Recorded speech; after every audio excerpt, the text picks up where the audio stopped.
দেখতে শুনতে পাচ্ছ?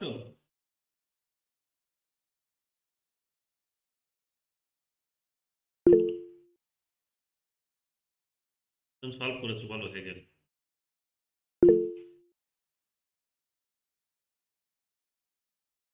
ঠিক করেছো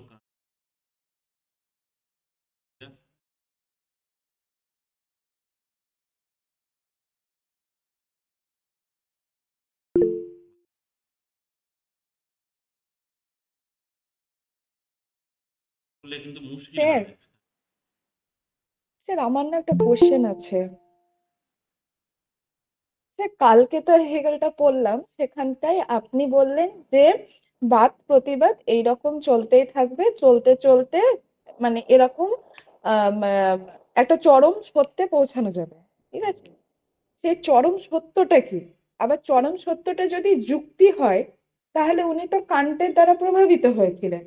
কান্ট তো তার পারপিচুয়াল পিস কনসেপ্টে দেখিয়েছেন যে যুক্তির একটা নির্দিষ্ট সীমাবদ্ধতা রয়েছে। তাহলে উনি কোন যুক্তির কথা বলছেন, বা ওই যে চরম সত্য বলতে চাইছে যে যুক্তি ব্যাপারটা, তো ওই জায়গাটা কি?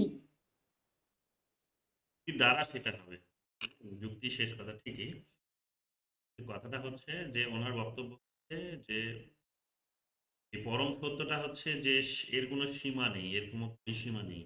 এটা এটা আকাশ পাতাল জুড়ে একটা, এর অধিক্ষেত্র বলে কিছু হয় না, এর শেষ বলে কিছু নেই। এ- এই রকম একটা অবস্থা, এই ধরনের একটা অবস্থা, যেটা হচ্ছে যে এন্ডলেস একটা প্রশ্ন, এন্ডলেস একটা সার্কেল, যেটা শেষ বলে এর কিছু, সেটার কথা বোঝা। আর এটা এক্স্যাক্টলি এটা পৃথিবীর বোধহয় আজ পর্যন্ত এটা মনে হয় হয়ে আছে যে আমাদের মনের ভাবনার যেমন কোনো শেষ নেই, অনেক কিছু, যা কিছু আমরা যেহেতু এই ধরনের একটা সামগ্রিকতারই একটা অংশ মাত্র, স্বাভাবিকভাবেই ওই সামগ্রিকতার যা বৈশিষ্ট্যগুলো আছে, যে আকাশ পাতাল বলে কিছু, এর তাই মানে এত বড় একটা অধিক্ষেত্র রয়েছে যে মানে এটাকে মানে পরিমাপ করা মুশকিল, সেটাই সত্য, মানে বিশাল সর্ব।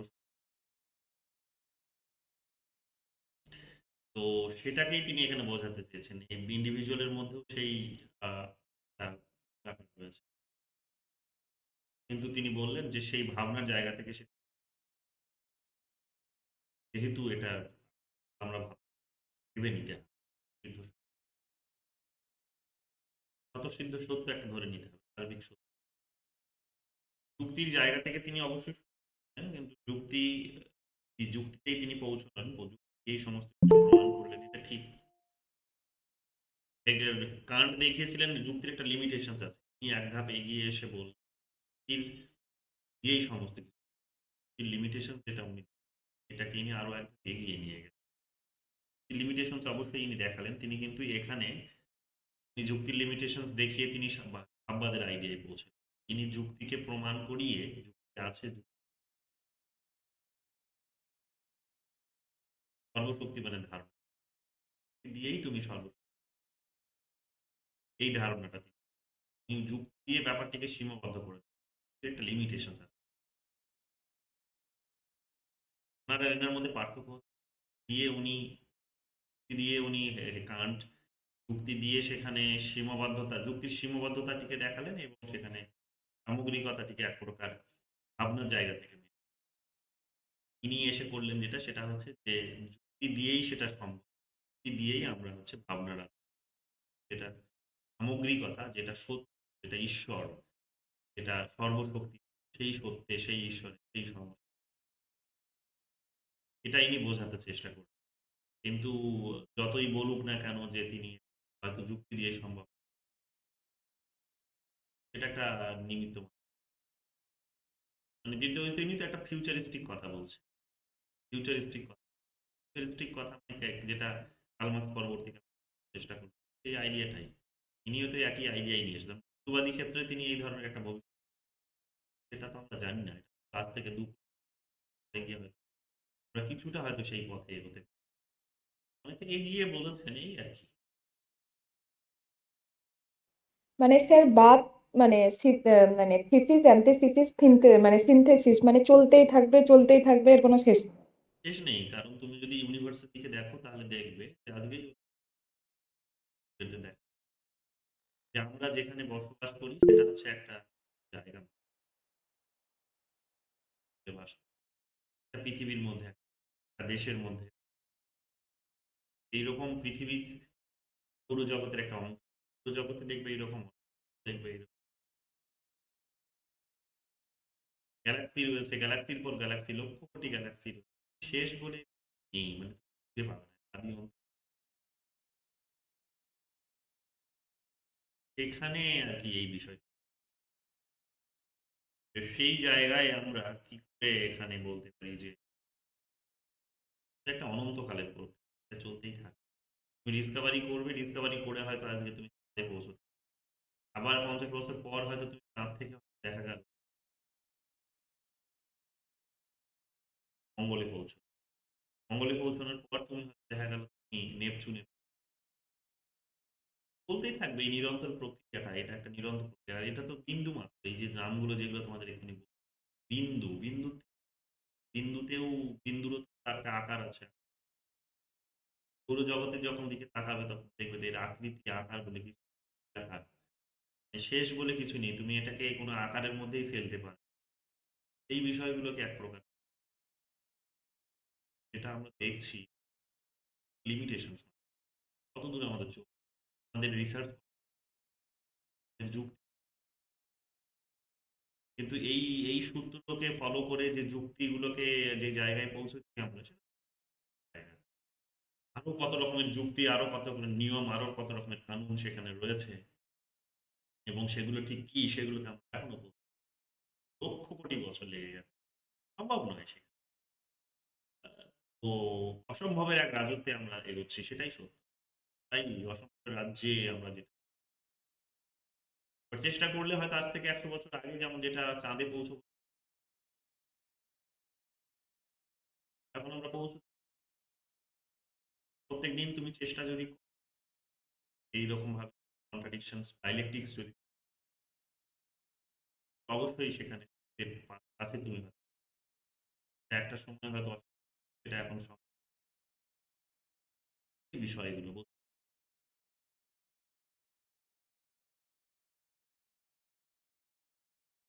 তিনি রাষ্ট্র জীবনের ক্ষেত্রে এটাকে কিন্তু আবার লিমিট করে দিন।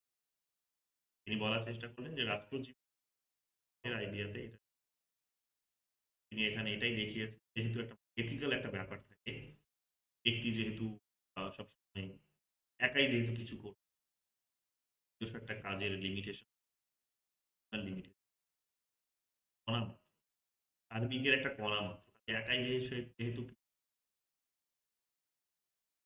মিলে করতে হবে, স্বাভাবিকভাবে ওই কমন ইচ্ছেগুলোকে নিয়ে এগিয়ে যেতে, যেটা জেনারেল উইল, যেটা তিনি বলেছিলেন ওকে নিয়ে এগিয়ে যাওয়া, জেনারেল উইল গুলোকে, যেগুলো মানুষ রিয়েল উইল, এই রিয়েল উইল গুলোকে নিয়ে এগিয়ে যেতে, এই আইডিয়াটা, এবং এইরকম ভাবে আমাদেরকে এগিয়ে যেতে হবে। স্টেট এইরকম ভাবে বললেন যে এক প্রকার সেখানে এথিক্যাল একটা ইনস্টিটিউশন হিসেবে, বা সোসাইটিও বলতে পারে এথিক্যাল স্টেট তার একটা সার্বিক ইনস্টিটিউশন একটা, কারণ স্টেট একটা নির্দিষ্ট রিজিয়নের মধ্যে নির্দিষ্ট তার কত সংস্কৃতি, মানুষ সেই সংস্কৃতি এটাকে সেই রুটগুলোকে, ইতিহাসের রুট, তার সংস্কৃতির রুটগুলোকে স্টেটের মধ্যে নিজেকে সে স্বাধীনভাবে, কিন্তু স্বাধীনভাবে চলাফেরা করতে, সমস্ত স্বাধীনতা সে এনজয় করতে পারে।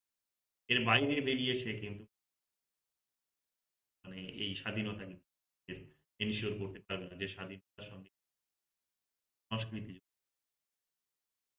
এই কারণে তিনি আমরা দেখতে পাবো যে কসমোপলিটারিয়ানিজমের আইডিয়াটি আছে 2020 সালে, 23 সালে জানুয়ারিতেই দেখবে তোমাদের হেগেল থেকে কোয়েশ্চেন্স এসেছে, সেখানেই এটা পাবে এখনই আছে। হ্যাঁ, আমার আরেকটা প্রশ্ন আছে। প্লেটো তো হোল থেকে ইন্ডিভিজুয়ালি এসেছিল, মানে ডিডাকটিভ পদ্ধতি, আর হেগেল ইন্ডাকটিভ পদ্ধতি গ্রহণ করেছিল, মানে ইন্ডিভিজুয়াল থেকে হোল। আর তিনি স্টেটের উপর গুরুত্ব দিয়েছিল, মানে এখান থেকে মানে প্লেটো যেখানটায় মানে খুব মানে আইডিয়াল, খুব কাল্পনিক এরকম ছিল, সেখান থেকে উনি সরে এসে স্টেটের ওপর ইয়ে দিল। তাহলে তো আমি ওনাকে রিয়েলিস্ট থিঙ্কার বলতে পারি, তাহলে কেন ওনাকে শুধু ভাববাদী তাত্ত্বিক বলা হয়? ভাববাদী তাত্ত্বিক তার অন্যতম কারণ হচ্ছে তিনি যেখানে গিয়ে শেষ করলেন সেখানে উনি দিয়ে, কিন্তু উনি ধরেই নিচ্ছেন জায়গাতে যুক্তি দিয়েই তিনি বলছেন যে আমি সার্বিকে পৌঁছবো, যুক্তি দিয়েই আমি হয়তো সেখানে মানে যখন পলিটিক্যাল ফিলোসফির কথা বলবে হয়তো সেখানে তুমি যুক্তি জায়গা থেকে তুমি হয়তো দিক থেকে স্টেটকে যখন সার্বিক পাওয়ার দিয়ে দিয়েছে তখন কিন্তু ইন্ডিভিজুয়ালসকে সে এক প্রকার ধরে নাও যে ইন্ডিভিজুয়ালসকে বলেছে যে ইন্ডিভিজুয়াল যা কিছু করবে, যা কিছু তার অ্যাক্টিভিটিস সেগুলোকে সে মেনে নেবে। ইন্ডিভিজুয়াল যা কিছু করবে মানে অর্থাৎ ইন্ডিভিজুয়ালেরই যে রিয়েল ইচ্ছাগুলোর উপরেই নির্ভর করে যে স্টেটের জন্ম হয়েছে, সেটা ইন্ডিভিজুয়ালেরই হচ্ছে কালেকটিভ অর্গানাইজেশন স্টেট, সেটা তিনি কিন্তু পরক্ষণেই আবার যখন স্টেটের ফরমেশন হয়ে যাচ্ছে তখন তিনি বলছেন যে ইন্ডিভিজুয়ালের সেই জায়গাগুলোকে তিনি মানবেন না। কেন মানবেন না? তিনি বলার চেষ্টা করেন যে ইন্ডিভিজুয়ালের মধ্যে আমি এক প্রকার বলতে পারো সেই অ্যাকচুয়াল গুলো যে সেগুলোই কি হতে পারে, সেগুলোই ইন্ডিভিজুয়ালের যে স্বাভাবিক সেটা কিন্তু জায়গাটা নষ্ট। সেই কারণে তিনি আবার স্টেটকে এখানে কি করলেন, সর্বশক্তি যেটা রুশো সেই আইডিয়াগুলো বলতে পারো রিয়েল উইল অ্যাকচুয়াল আইডিয়াগুলো নিয়ে এখানে স্টেটকে সরকার এবং বলতেন স্টেটই হচ্ছে একটা ethical institution, proper ethical institution, যে মানুষের সব থেকে যেগুলো ভালো হবে সমাজের জন্য যেগুলো মঙ্গল, সেগুলোকে মূল্য দিয়ে এই স্টেটটা তৈরি, যেহেতু সেগুলোকে মূল্য দিয়ে স্টেটটা তৈরি হয়, এখানে ব্যক্তির মধ্যে ওই যে যে তার যে অ্যাকচুয়াল উইল গুলো আছে সেগুলো যদি কখনো বাধা হয়ে দাঁড়ায় তাহলে স্টেট সেখানে এবং যেটা হয়েছিল জার্মানিতে সেই সময় যেটা হয়েছিল যে 234টা ভাগ জার্মানি, সেখান থেকে নিজেকে ইন্টিগ্রেট ইন্টিগ্রেট সে করলো 40টা ভূখণ্ড। তারপরে কতটা সময় লেগে গেছে সে একটা ভূখণ্ডে, আবার এখন এই যেই ফর্মটা আমরা দেখি সেটা তারপরেও দেখলে সেকেন্ড ওয়ার্ল্ড ওয়ারের সময়, সেকেন্ড ওয়ার্ল্ড ওয়ারের পরে সেটা দুটো ভাগে বিভক্ত। বারে বারেই তুমি দেখবে যে এই বিষয়গুলো যে ইন্ডিভিজুয়ালস এর সেই ইচ্ছেগুলোকে তুমি ভ্যালুস দাও, সেই ইন্ডিভিজুয়ালস এর মধ্যে বা ওর মধ্যে সেই বিষয়গুলোকে আছে যেগুলো আছে একেবারেই ব্যক্তিগত যে সমস্ত সেই ব্যক্তিগত ধর্মগুলোকে যদি সেগুলো হয়তো ইউনিভার্সালিজমের হয়তো ক্যারেক্টারিস্টিক, ইন্ডিভিজুয়ালের একেবারেই ইন্ডিভিজুয়াল এগুলোকে যদি ভ্যালু তাহলে কিন্তু সেই সার্বিক চিত্র তার যে যে হোলটা যে হোলটার কিন্তু একটা বড় হোলটা তার নিজস্ব অবস্থায় হয়তো পৌঁছে, হ্যাঁ? সত্যের পথে এগোনোর যে চেষ্টা সেই চেষ্টায় হয়তো সেখানে নিজেকে হয়তো নিয়ে যেতে পারে, পেছন দিকে আবার ফিরে আসবে, সিস্টেমটা তোমার খারাপ হয়ে যাবে। সেই কারণে তিনি বললেন যে যখন তুমি সামনের দিকে এগোচ্ছ তখন পেছন দিকে ফিরে আসার কোনো প্রয়োজন নেই। কিসের ভিত্তিতে? না তুমি জেনারেল উইল গুলোকে নিয়ে সামনের দিকে এগিয়ে যাচ্ছ, তুমি রিয়েল উইল গুলোকে নিয়ে এগিয়ে যাচ্ছ, তো অ্যাকচুয়াল উইল এই জায়গায় তিনি যখন এটা প্রতিষ্ঠিত করছেন যে ব্যক্তির মাধ্যমেই স্টেট তৈরি, ব্যক্তির মাধ্যমে এই ব্যক্তির মধ্যে থেকে ডাইলেকট্রিক্স হয়ে সোসাইটি হলো, সোসাইটি আর পরিবারের মধ্যে আবার ব্যক্তি থেকে পরিবার হলো, পরিবার আর সোসাইটির মধ্যে ডাইলেকট্রিক্স হয়ে আবার যখন স্টেট তৈরি হচ্ছে তখন থেকে সত্য তখন স্টেট তৈরি হয়ে যাওয়ার পর তিনি তখন আর কিন্তু ডাইলেকট্রিক্স চাইছেন না, তখন এই ভাবনা থেকেই তিনি করছেন সেখানে কি না সেটা নাকি সিস্টেমটাকে খারাপ করে দিচ্ছে। এই কি সিস্টেম খারাপ হতে পারে? ডাইলেকট্রিক্স প্রসেসটা তিনি একটা জায়গায় গিয়ে দাঁড় করিয়ে দিয়ে সেখানে যে কাউকে একজন মানে স্টেটটিকে যে শক্তিশালী বানিয়ে দিলেন, উল্টাতে এর উপরে যে তিনি এক প্রকার ভরসা করে বসলেন, তো না, এ কি করে হতে পারে? কথা তাই তো আরো স্টেটকেও তো আরো অনেক পিওর ফর্ম স্টেটের কথা মাথায় রাখতে পারি। যে স্টেট আমরা বলছি সেখানে হয়তো কর্তৃত্ববাদী শক্তি, সেখানে তো আরো বেশি র্যাপিডলি ডেমোক্রেটিক প্রসেস গুলো ডেমোক্রেসিকে সেখানে আরো অনেক বেশি, সেখানে স্টেটের আইডিয়াটা হয়তো সেখানে কিছুজন মানুষ পরিচালনা না করে সেখানে হয়তো আরো অনেক মানুষ স্টেটকে আরো স্টেটের একটা ইভলিউশন শেখাতে পারে, স্টেটের ইভলিউশন এগুলো এগুলো তো তার ভাবনা যখন কোনো একটা জায়গায় গিয়ে দাঁড়িয়ে যাচ্ছে এবং তিনি যুক্তির ভিত্তিতেই দাঁড়াচ্ছে, তো দুদিক থেকেই ঠিক হবে। যুক্তি তো এমন নয় যে যুক্তি বলেছিলাম যে যুক্তি তোমার একটা সময় পরে গিয়ে তোমার দুটোই ঠিক। যেমন তিনি যুদ্ধের উদাহরণ দিয়েছেন যে যুদ্ধ হবে, যুদ্ধ হলেও ভালো, যুদ্ধ একজন থিঙ্কার্স বলছেন হলে ভালো, একজন বলছেন যুদ্ধ না হলে। তিনি তো যুদ্ধের পক্ষে দাঁড়িয়েছেন যে হলে ভালো। এই যে কথাটা বলছেন এটা তো যুক্তি দিয়েই বলেছেন। কাজে যুক্তির লিমিটেশন এই জায়গাটাতে তুমি বুঝতে পারবে। লিমিটেশনসটা এইরকম হবে, নেগেটিভলি তুমি বুঝতে পারবে, পজিটিভলি বুঝতে পারবে। দিকেই যুক্তি কিন্তু কাজে লাগিয়ে এটাও প্যারালালি বুঝতে হবে যে বডিটা তুমি ওই যুক্তির ভিত্তিতেই তুমি দাঁড় করালে সেটা ভাবনার ভিত্তিতে দাঁড় করিয়ে দেবে। তুমি ওটাকে এর পরের ফর্মটাকে আর তুমি মানতে যখন চাইছো না, ভাবনা যে তোমার এটা নাকি ক্ষতি পেয়ে যাবে। এথিক্যাল যে ইনস্টিটিউট হিসেবে স্টেট নিজেকে তৈরি করেছে সেই কারণে তুমি যখন মানতে চাইছো না তো আমি একজন যুক্তিবাদী think, বাস্তববাদী, তখনই গিয়ে কিন্তু আমি রিলাক্ট্যান্ট যে সন্দেহবাদী যে আমি ওনাকে যুক্তিবাদী বলতে বুঝতে পারছো তো? তো এইরকম একটা বিশ্লেষণ পর যেটা বেরিয়ে আসে সেটা ভাববাদী। তিনি মেটাফিজিক্যাল আইডিয়াটিকেই হয়তো যুক্তিকেই দাঁড় করেছেন ঠিক, কিন্তু যে তিনি পরের অবস্থাটিকে যেহেতু এবং তিনি সর্বশক্তিতে পৌঁছে গেছেন এই জায়গাটা বা পৌঁছবেন এইরকম ভাবে ডাইলেকটিক্সের যখন, তখন তো এটাও তার প্রমাণিত হচ্ছে যে তিনি এক প্রকার দূরদর্শিতার বল দেখিয়ে দিয়েছেন। আদৌ এই পৃথিবী থাকবে কি থাকবে না, তাই বিলীন হয়ে যাবো আমরা, এটা কি মানে এই ফর্মেই চলবে, এই ফর্মুলাতেই চলবে তা তো আমরা জানি না। হতে পারে যে 1,00,000 কোটি বছর পর গিয়ে সব নিরাকার হয়ে গেল, সবকিছু হারিয়ে গেল, আবার নতুন করে সবকিছু জগন্নাথ তৈরি হচ্ছে, ব্ল্যাক হোল আমাদের ঘিরে নিয়েছে। তখন তুমি এই থিওরিজ গুলো কিভাবে কাজে লাগাবে? এই থিওরিজ গুলো, এই সূত্রগুলো তখন এখন যদি গিলে নেয় তো নিরাকার হয়ে যাবে। তখন তো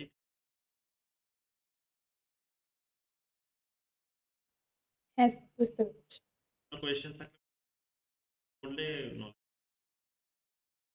হ্যাঁ, আমাকে পরে হোক মানে কোশ্চেন সলভটা হয়ে যাক, মিরর থিওরিটা বুঝিয়ে দেবেন, আমি মিরর থিওরি কিছুই বুঝতে পারিনি। মিরর থিওরিতে বেসিক্যালি ওখানে রব বলেছিলেন মনের কোনো ভূমিকা নেই। বলছো মনের কোনো ভূমিকা নেই, সেন্সেশন হয়, রিফ্লেকশনসটাও নিজের মতো করে হয়ে যায়, রিফ্লেকশনসটাও নিজের মনের মতো নিজের মতো করে, মনের কোনো ইনি এসে মনের বলেছে কোনো ভূমিকা নেই মানে? মনের কোনো ভূমিকা নেই মানে তুমি যে নলেজ যে তৈরি হচ্ছে, মানে আমরা নলেজ তৈরি হচ্ছে কিরকম, এই যে ধরো তোমাকে আমি দেখতে পাচ্ছি, সবাইকে দেখতে, আমার সামনে বস্তুগুলো দেখতে পাচ্ছি, এই বস্তুগুলো যে ঠিক কি এটা সম্পর্কে, একটা বস্তুর আকৃতি সম্পর্কে আমার মধ্যে একটা কিন্তু ঢুকছে, নলেজ ঢুকছে, কিন্তু বস্তুটা কোন রঙে রয়েছে, বস্তু এটা আমি বুঝলাম, কিন্তু বস্তুটার শেপটা কি এগুলো তো আমাকে কেউ তো বলে দিচ্ছে, এগুলো তো আমাকে, এটা কি, এখানে আমাদের একটা সাবজেক্টিভ উইল আছে, এটাকে সাবজেক্ট ভাষা সেখানে মনের এই ভূমিকাটি কেন, যাই হোক আমি তোমাদের বলবো আর ক্লিয়ার করে বলার দরকার আছে, আরো ভেঙে ভেঙে টুকরো একটা এপিস্টোমোলজিক্যাল ব্রেক বলতে জ্ঞান তত্ত্ব সহজভাবে বসে বলো কানাই। স্যার, এই যে এই মনের ভূমিকার ক্ষেত্রে আমার একটা জায়গায় প্রশ্ন আছে যে এই আপব্রিঙ্গিং এর একটা জায়গাও তো আছে, কারণ একটি বাচ্চা যখন আর কি তাকে শেখানো হচ্ছে আমাদের মাথার ওপর গরমকালে যেটা ঘোরে সেটাকে আমরা বলি ফ্যান, আর যেটা আমাদের অন্ধকারে আলো দেয় সেটাকে বলি লাইট। ও লাইটকে কিন্তু বড় হয়ে কখনো মানে ও ফ্যান বলবে না, আর ফ্যানটাকে কখনো লাইট বলবে না। ফলে এটাকে কিন্তু ও মানে মানে ওর সমাজ, ওর সোসাইটি যেখানে ও আপব্রিঙ্গিংটা হচ্ছে সেখানে ওই টার্মোলজি গুলো ওই পার্টিকুলার যে জিনিসকে ইউজ করা হচ্ছে বলেও কিন্তু ওকে ওটাকে ওইগুলোকে ওই নির্দিষ্ট নামেই ডাকছে। হুম, তো এই একটা আমার মানে জায়গা আছে, কনফিউশন আছে। কারণ আমরা যেটা মানে পড়েছি ট্যাবিউলার রাসা, যখন আর কি একটি বাচ্চা মানে ছোট থাকে তার মস্তিষ্কে কিছুই থাকে না আর কি। হুম, রঙের ক্ষেত্রেও তো তাই। যেমন স্যার আপনি যেখানে বসে আছেন তার ব্যাকগ্রাউন্ডটা আমরা যেন বলি আর কি ক্রিম কালার বা অফ হোয়াইট বলি আর কি, এই কালারটা তো আমারই মানে আমি এটা ইনহেরিট করেছি। আবার তারাও তাদের তাদের পূর্ববর্তীগণদের থেকে ইনহেরিট করেছে কালারের রংটা, যে এটাকে এই রং বলবো। তো হুম, এই ক্ষেত্রে স্যার এইখানে আর কি মানে হেগেলের কি কি বক্তব্য যদি একটু বোঝান খুব ভালো হয়, আমার একটা খুব কনফিউশন হচ্ছে এই জায়গাটা। এখানে বেসিক্যালি তিনি দুটোর মধ্যে ইন্টিগ্রেশন করেন। প্রতি থিঙ্কার্সরা কেউ ইন্টিগ্রেশনের আইডিয়াটিতে ভ্যালুস দেননি, অবজেক্টিভ আর সাবজেক্টিভের মধ্যে। অর্থাৎ, আহ, বাইরের জগৎ আর ভেতরের জগৎ দুটোর মধ্যে সব দুটোকে আলাদা হিসেবেই দেখেছে। হেগেল এসে প্রথম চেষ্টা করলেন রোলটাকে, বস্তু জগতের যেমন রোল আছে, বস্তুর জগতের যেমন রোল আছে, বস্তুর যেমন রোল, এই নলেজটাকে শেপ করতে, বস্তুর কি সেটা বোঝানোর ক্ষেত্রে যেমন আমাদের একটা এর ভূমিকা, সেটা আবার সেটা যে নলেজ হয়ে বেরোচ্ছে রিফ্লেকশন, সেটা এক প্রকার তারই একটা পার্ট। কিন্তু সেখানে মনের কোনো ভূমিকা নেই, অবজেক্ট গুলোকেই ভ্যালুস দেওয়া হয়েছে, সাবজেক্টগুলোকে ভ্যালুস দেওয়া হয়, সাবজেক্টগুলোকে ভ্যালুস দিয়েছেন। যেমন হচ্ছে ইয়ে, প্লেটো সাবজেক্টকে ভ্যালুস দিয়েছেন, মানে মনকে ভ্যালুস দিয়েছেন, তার নিজস্ব মন গড়া একটা আকৃতিকে ভ্যালুস, মনের একটা আকার, মনের একটা ফর্মকে ভ্যালুস। ঠিক আছে, অভিজ্ঞতাবাদীরা এসে সেটাকে বললেন যে না, সেখানে সেন্সেশন, অবজেক্টিভ, সাবজেক্ট আর সাবজেক্টিভ আর অবজেক্টিভস এর মধ্যে এইরকম মেরু তৈরি হলো। কারণ হেগেলের বিশেষত্ব হচ্ছে এই যে হেগেল এসে বোঝার চেষ্টা করলেন যে সাবজেক্ট আর অবজেক্ট দুটোরই রোলটা কিন্তু খুব গুরুত্বপূর্ণ কোনো একটা বিষয়কে তুমি নিতে পারবে না। বস্তু যেমন নিজের থেকে সত্য, সেটা যেমন তোমাকে তুমি দেখতে পাচ্ছ বলে তোমার মনে হচ্ছে, প্যারালালি এটাও সত্য, বস্তুর আরো অনেক ধর্ম আছে, সেই সমস্ত বিষয়গুলো তোমার নিজের মন তৈরি করে দিয়েছে। এবার প্রসঙ্গ হচ্ছে কোন একটি বাচ্চা যখন সে নিজের থেকে ওই জিনিসগুলো দেখছে, তখন অবশ্যই তখন তার পঞ্চ ইন্দ্রিয় দিয়ে দেখছে, সে সেটাকে ফিল করছে, সেটা সেটা ফিল করছে, সে সেটা নিজের থেকে হয়তো টাচ করছে, টেস্ট নিচ্ছে, চোখ দিয়ে দেখছে, হ্যাঁ, তার ঘ্রাণ নিচ্ছে। তো এগুলো হয়তো সে করছে, সে করছে প্যারালালি, সে কিন্তু তার কান দিয়েও দেখছে। বাচ্চাটিকে কেউ শেখালো সেটা অন্য বিশেষ নয়, সেটা হচ্ছে তাকে যেটা শেখানো হলো সেটাই। কিন্তু সেই বাচ্চাটিকে কল্পনা করো যেই বাচ্চাটি এই নিয়মের মধ্যে থাকে, যে তুমি হয়তো ওকে ওটা ফ্যান বললে ও ফ্যানই মেনে নেবে, সেটা হয়তো সেখান থেকে ডিসকভার কিছু। যখন বাচ্চাটিকে শেখানো হচ্ছে এটা ফ্যান, এটা লাইট, তখন সে কিন্তু সেই এম্পিরিক্যাল ভিউতেই আছে, তাকে যেটা শেখানো হচ্ছে এটাই সে শিখছে, তার বিশেষত্ব এখানে বিশেষ কিছু। কিন্তু সেই বাচ্চাটি যখন বড় হয়ে যখন বলছে যে আমি এটাকে লাইট বলবো না, এটাকে আমি অন্য কিছু, কারণ এর মধ্যে অন্য কোনো ধর্ম আছে এবং আমি সেটা দেখতে পাচ্ছি, সে যখন সেটা দেখবে তখন অবশ্যই তার মনের ভেতরে কোথাও গিয়ে কোথাও একটা অবস্থা তাকে কিন্তু উকি দিয়েছে, তাকে কিন্তু সেই বোধটা তার মধ্যে তৈরি করিয়ে দিয়েছে, যেটা তুমি এটাকে সবাই ফ্যান বলছে বলেও তুমি কি নিজেও ফ্যান বলবে নাকি? এটা ফ্যান নয়, তার মনের মধ্যে যে অবস্থাটা তৈরি হয়েছে, সে ওটা নিয়ে গবেষণা করতে বাধ্য করে, গবেষণা সে তারপর দেখা গেল যে না, সত্যি ফ্যান নয়, সেটা অন্য। এই জায়গাতে আমরা দেখতে পাবো মনের একটা বড় ভূমিকা আছে। মানে তুমি এই দুটো নিয়মের বাইরে বেরোতে পারবে না, এর মধ্যেই এটা সীমাবদ্ধ। তো এই মনের ভূমিকাটা তখন বাচ্চাটির মধ্যে দেখি, যতক্ষণ ওকে দেখানো হয়েছে, শেখানো হয়েছে, বলানো হয়েছে, নিজে দেখেছে, নিজে শুনেছে পঞ্চ ইন্দ্রিয় দ্বারা, তখন সেটা হচ্ছে কিন্তু তার এম্পেরিক্যাল ভিউ, তার নিজস্ব, সেটা নিজস্বতা, সাবজেক্টিভ কোনো ভিউ সেখানে নেই, পুরোটা অবজেক্টিভ। যা কিছু দেখানো হয়েছে, বোঝানো হয়েছে, বস্তুর মধ্যে ধর্ম আছে, সেটা সে কিন্তু সে ওই রকম ভাবেই দেখেছে। যখন সে সেখান থেকে নতুন কিছু আবিষ্কার করছে, নতুন দেখছে, তখন তার মন কোথাও তাকে কিন্তু ওই কোথাও গিয়ে তখন কিন্তু ওই ফোর্সটা ক্রিয়েট করেছে, তার তার মধ্যে একটা জিজ্ঞাসা তৈরি করে দিয়েছে যে এটা তোমাকে অন্যরকম ভাবে একটু দেখে দেখো, দেখি এটা প্রমাণ। সে যখন দেখে সেটাকে প্রমাণ করছে, তখন কিন্তু এটা আমরা বলতে পারি না যে সেটা তখন অবজেক্টিভ, সেটা কিন্তু তখন অবজেক্টিভ হয়ে, আর এটাই ধীরে ধীরে প্র্যাকটিস করতে করতে এটাও এক প্রকার অবজেক্টিভস হয়ে দাঁড়ায়। এটাই ইতিহাসের নিয়ম। ইতিহাসে আমরা এইরকম ভাবে বিভিন্ন বিষয়কে এটা একটা সময় হয়তো সত্য নয়, অসত্য, গ্যালিলিওর এই ডিসকভারিটার মধ্যে সেটা মানুষ কেউ মানতে চাইল না, সেই অবজেক্টিভসটাকে কেউ মানতে, হ্যাঁ, তার মন, সবাই ভাবলো যেটা তার মন গড়া কথা, সাবজেক্টিভ ভিউ, কেন মানবো? কারণ বস্তুর মধ্যে যেটা মানুষ দেখতে পাচ্ছে সেটাই সত্য বলে ভাবতো। তো পঞ্চ ইন্দ্রিয় দিয়ে যেটা অবজার্ভ করছে সেটাই সত্য বলে, তিনি তো প্রমাণ করে দিলেন যে তিনি মন গড়া কথা বলছেন না। তিনি মন গড়া কথা বললেও তার মনের ওই যুক্তির ভাবনা, যুক্তির জায়গা থেকে তিনি সেটা প্রমাণ করেন। যখন মানুষ এটা বিশ্বাস করলো, তখন সেটাও কিন্তু ধীরে ধীরে এক প্রকার, সেটাও এক প্রকার অবজেক্টিভ। বাচ্চা বলো আর যে কোনো মানুষই বলো, এইভাবেই জ্ঞানের উৎপত্তি। এবং এই জায়গাতে আমরা দেখতে পাবো হেগেলের বিশেষত্ব হেগেল এটাই বোঝায় যে সার্বিক রূপ লাভ করে জ্ঞান, আর তুমি সার্বিক পর্যায়ে তুমি পৌঁছে যেতে পারো। চূড়ান্ত পর্যায়ে তখনই পৌঁছে যখন তোমার সাবজেক্টের সঙ্গে অবজেক্টের যখন একটা মেলবন্ধন, হারমোনি যখন শুধুমাত্র অবজেক্টিভসকে তুমি বোঝার মধ্যে দিয়ে সত্যি সাবজেক্টিভকে বোঝার দুটোরই একটা হারমোনি, দুটোরই একটা ইন্টিগ্রেশনের এই সম্পর্ক নলেজ এইরকম ভাবেই হয়। যেমন আমি তোমাদের গতকালই বলছি যে আমি অনেক কিছুই দেখছি, আমি শুধু সেটাই আমার ব্রেন শুধু আমি শুধু সেই মানুষগুলোকেই দেখছি যে মানুষ মন দিয়ে আমি দেখি, মন দিয়ে মানে অনেক কিছু ঘরের মধ্যে আছে, আমি শুধু সেটাই দেখতে পাচ্ছি। আমার চোখ কিন্তু সবই দেখছে, আমার চোখ ক্যামেরার মতো, ধরো মানুষের চোখ ক্যামেরার মতো সব ক্যাচ করছে, সব মনে ও সেটাই রাখছে, তোরও সেটাই করছে, যেটাও সে এখানে দুটো বিষয়ের যদি ইন্টিগ্রেশন না ঘটে, ইন্দ্রিয় এবং আমার মন ইন্টিগ্রেশন, তাদের জ্ঞান আমি রাখবো এককভাবে। যেটা বোঝানোর চেষ্টা হচ্ছিল জন লক, এটা যেটা বলার চেষ্টা করছে যে মনের কোনো ভূমিকা নেই এখানে, অটোমেটিক সেটা রিফ্লেক্টেড হচ্ছে আয়নার মতো।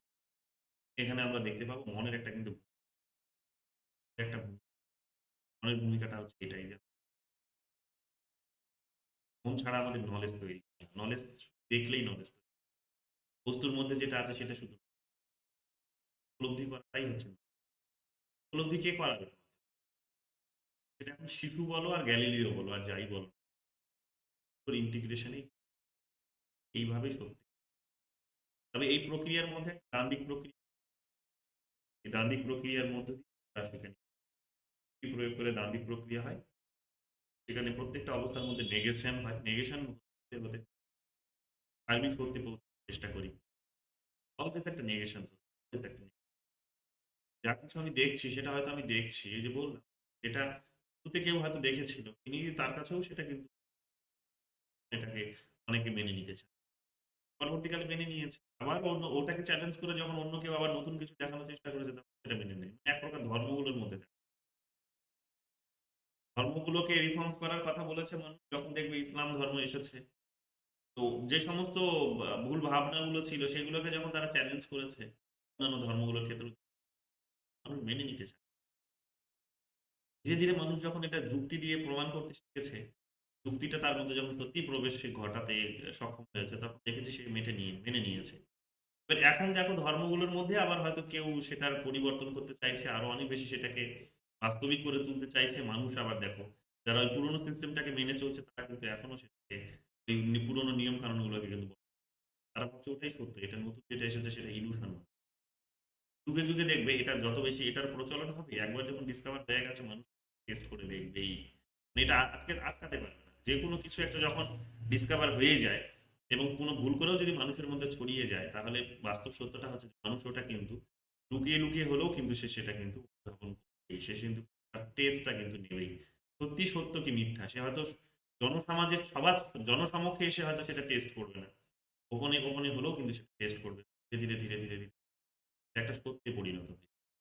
এইরকম ভাবেই সমাজের মধ্যে ট্রান্সফরমেশন আছে, নিয়ম কানুনগুলোর মধ্যে ট্রান্সফরমেশন এবং ইনস্টিটিউশন গুলোর মধ্যেও এরকম পরিবারের নিয়ম কানুনগুলোকে আমি এতদিন মেনে চলছিলাম, সেই নিয়ম কানুনগুলো আমাকে আমার আমাকে আমার নিডস গুলো পূরণ করতে পারে।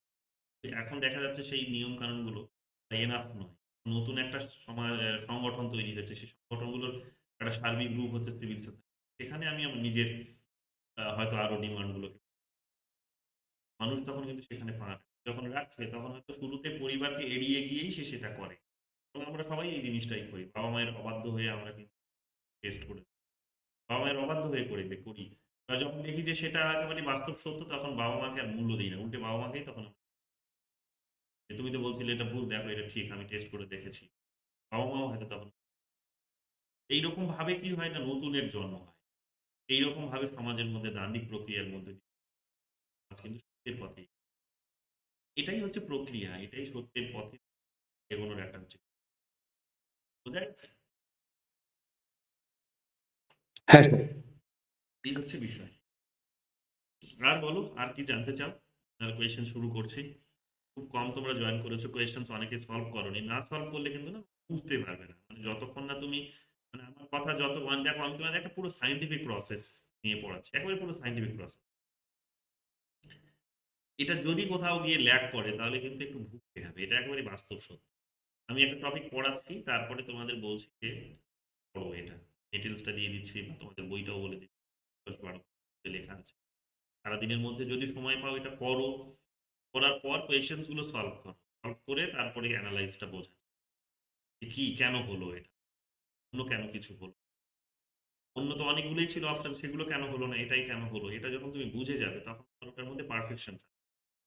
কিন্তু এটা না হয়ে যদি তুমি একটা স্টেপকে যদি কমপ্লিট না করে পরের স্টেপে যদি চলে যাও, তাহলে মুশকিলটা হবে সেটা হচ্ছে যে এনার্জিটা হারিয়ে দেবে বেশি দিন তোমার। তুমি কিন্তু মানে নিজের আত্মবিশ্বাসটা তৈরি হবে না। যেটা তৈরি হবে সেটা হচ্ছে আমার নিজের আত্মবিশ্বাস তৈরি হবে, কিন্তু আমি তো পরীক্ষা দেবো না, আমি, তোমরা দেবে পরীক্ষা। তোমাদের আত্মবিশ্বাসটা কিন্তু খামতি থেকে, বিশ্বাসটা কিন্তু সেই পর্যায়ে তৈরি হবে না, যেটা একজন ছাত্রের।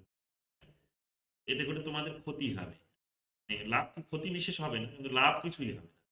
ক্ষতি হবে না কিন্তু লাভ কিছুই হবে না, তাহলে শুধু সময়টাই নষ্ট। আমি ওটাই তোমাদের বলবো যে ক্লাস করো, কিন্তু পরীক্ষায় আগে পরীক্ষাটা দিয়ে তার মানে টেস্ট গুলো দাও, পিওয়াইকিউ, তারপরে ক্লাসটা করো। এটা হলে তোমাদের লাভ এই হবে, ঠিক আছে? ভুল প্রসেস। যাই হোক, আমি যারা করেছো তাদের জন্য বলছি, যারা করনি তাদের জন্য বলছি, তোমরা নিজেরা নিশ্চয়ই আশা করি করে নেবে, খুব করে নিও, ফেলে রেখো না। চলো প্রথম প্রশ্ন দেখো কি বলেছে, state is the March, state is a state is the March of god on the earth. Screen দেখা যাচ্ছে না।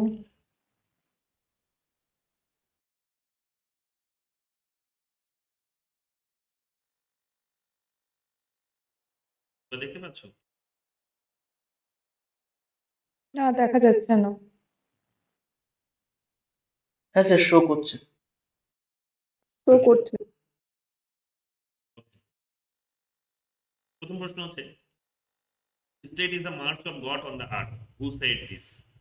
স্টেট হচ্ছে স্টেট হচ্ছে স্টেট হচ্ছে মানে state is the March of god on earth. State হচ্ছে মানে পৃথিবীতে ঈশ্বরের পদচারণা।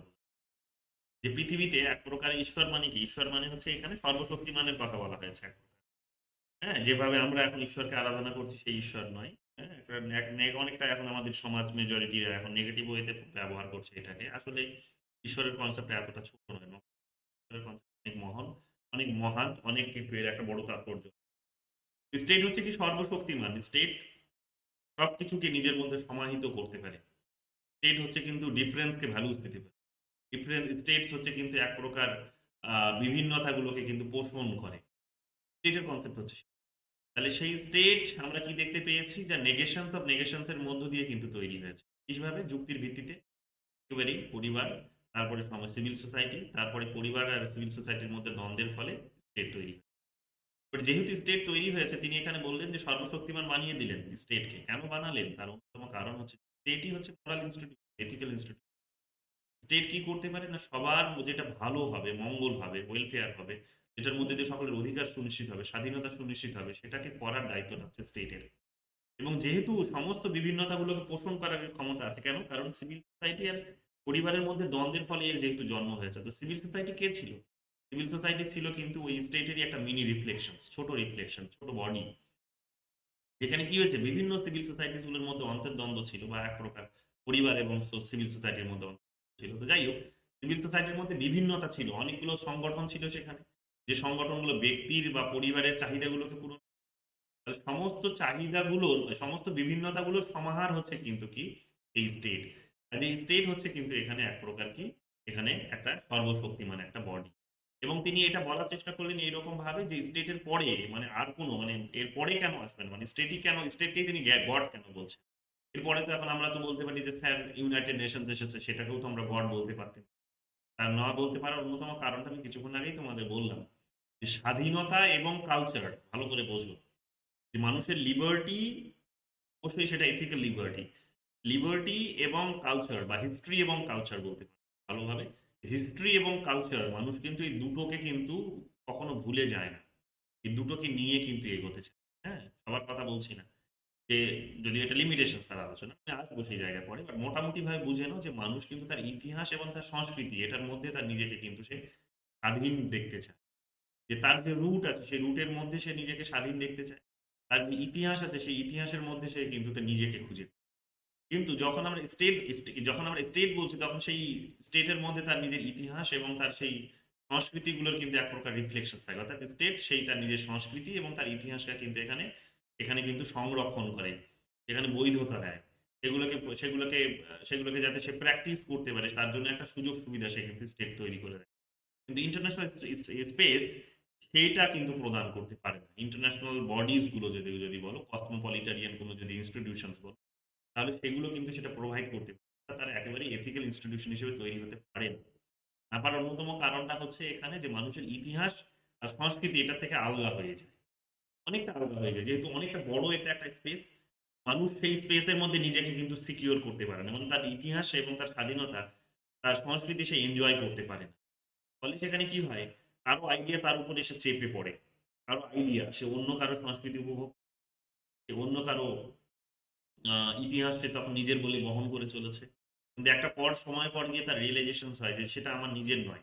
এবং আমার নিজের না হওয়ার ফলে আমি অলরেডি দাসত্ব করছি এক প্রকার। সেই দাসত্ব থেকে মানুষ বেরিয়ে আসতে চায়। স্বাভাবিকভাবেই তখনই কি হয় না, তখনই দেখা যায় যে কোনো একটা সিস্টেম টুকরো, টুকরো হয়ে যায়। তো এই কারণে তিনি বলেছিলেন এখানে যে স্টেটের যে বেসিক আইডিয়াটা, এ কারণে তিনি এখানে বলেছিলেন যে স্টেটের যে বেসিক আইডিয়াটা এটাই হচ্ছে সর্বচূড়ান্ত। তার কারণ হচ্ছে যে স্টেট যতটা পর্যন্ত এখনো পর্যন্ত নিজেকে এক্সটেন্ড করতে পেরেছে, সেখানে তার এরিয়া যতটা, তার যে স্টেটের যে আইডিয়া, মনে করে দেখো যে ওয়েস্টফেলিয়ান যে ট্রিটিতে যেটা আসলো 8-এ, সেখানে যে এলিমেন্টস গুলো ছিল সেই এলিমেন্টস গুলো এবং তার যে ভূখণ্ডগুলো যেগুলো ছিল সেগুলোর মধ্যে কিন্তু সেই এনাফ ছিল। তো সেই কারণে স্টেটের মধ্যেই তিনি দাঁড় করিয়ে দিয়েছেন ব্যাপারটি। কিন্তু এটা যদি হতো যে দেখা গেল যে পুরো মানে এই স্টেটের যতটা রিজিয়ন্স, এই রিজিয়ন্স এর আরো অনেক বড় রিজিয়ন্স মিলে হয়তো যদি স্টেট হতো, তাহলে হয়তো তিনি এই আইডিয়াতে টিকে থাকতে পারতেন না। উদারবাদীরা হয়তো তার সমালোচনা।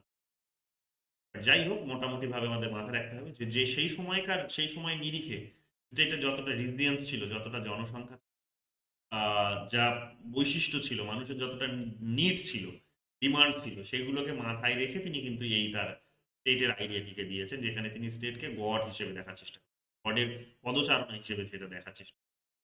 এটা আমাদের কিন্তু মাথায় রাখতে হবে। যদিও এখনকার দিনে এগুলো নিয়ে নিন্দা হয়, সমালোচিত হয়। তার কারণ এখন আমরা তো ইন্টারন্যাশনাল ইনস্টিটিউশনস গুলোকে কমপ্লিটলি না হোক পার্সিয়ালি কিন্তু মেনে নিয়েছি। তাদের কিন্তু নিয়ম নীতিগুলো আমাদের স্টেটের উপরে কিন্তু প্রয়োগ হয়। কাজে এখানে স্টেটকে অ্যাবসলিউট বানিয়ে দেওয়া, অবিভাজ্য বানিয়ে দেওয়া, ইনসেপারেবল বানিয়ে দেওয়া, এটা কিন্তু এখন অবশ্যই বহুত্ববাদীরা অবশ্যই সমালোচনা করে। যাই হোক, যখন আমি তোমাদের স্টেটের আইডিয়া পড়াবো থিওরিতে, তখন মনিজম এবং প্লুরালিজমের আইডিয়াগুলো যখন পড়াবো, তখন আমি মোটামুটি ভাবে এটার এক্সপ্লেনেশন। সেকেন্ড কি বলেছে? সেকেন্ড বলেছে according to George W F Hegel, G W F Hegel, the state is the representation of. তো স্টেট হচ্ছে রিপ্রেজেন্টেশন কিসের? ইউনিভার্সাল অল্ট্রুইজমের রিপ্রেজেন্টেশন, মানে পরার্থপরতা যেটাকে বলা হয়, মানে পরহিত কর্ম। হ্যাঁ, যে তাই স্টেট কি করে? স্টেট প্রত্যেকেরই এই কারণে হিত করার চেষ্টা করে। এটা সকলের বৈশিষ্ট্য ছিল সমাজ ব্যবস্থার মধ্যে। মনে করে দেখো, যেটা পরিবার আর সমাজের মধ্যে দ্বন্দ্ব হচ্ছিল বলে হয়তো পুরনো হচ্ছিল। যেহেতু এখন এটার ফর্ম, এটার একটা মানে পরিবার এবং সমাজের মধ্যে দ্বন্দ্বের ফলে এর জন্ম হয়েছে। কাজেই ওই সমাজের মধ্যে যে সার্বজনীনতাটা ছিল, যে বহুত্ববাদটা যেটা ছিল, যে বিভিন্ন ভ্যারাইটিস ছিল, সেটারই তো তার মানে এক প্রকার কে ইয়ে করছে, কে সেটারই এক প্রকার প্রতিনিধিত্ব করছে কিন্তু এখনকার দিনে স্টেট।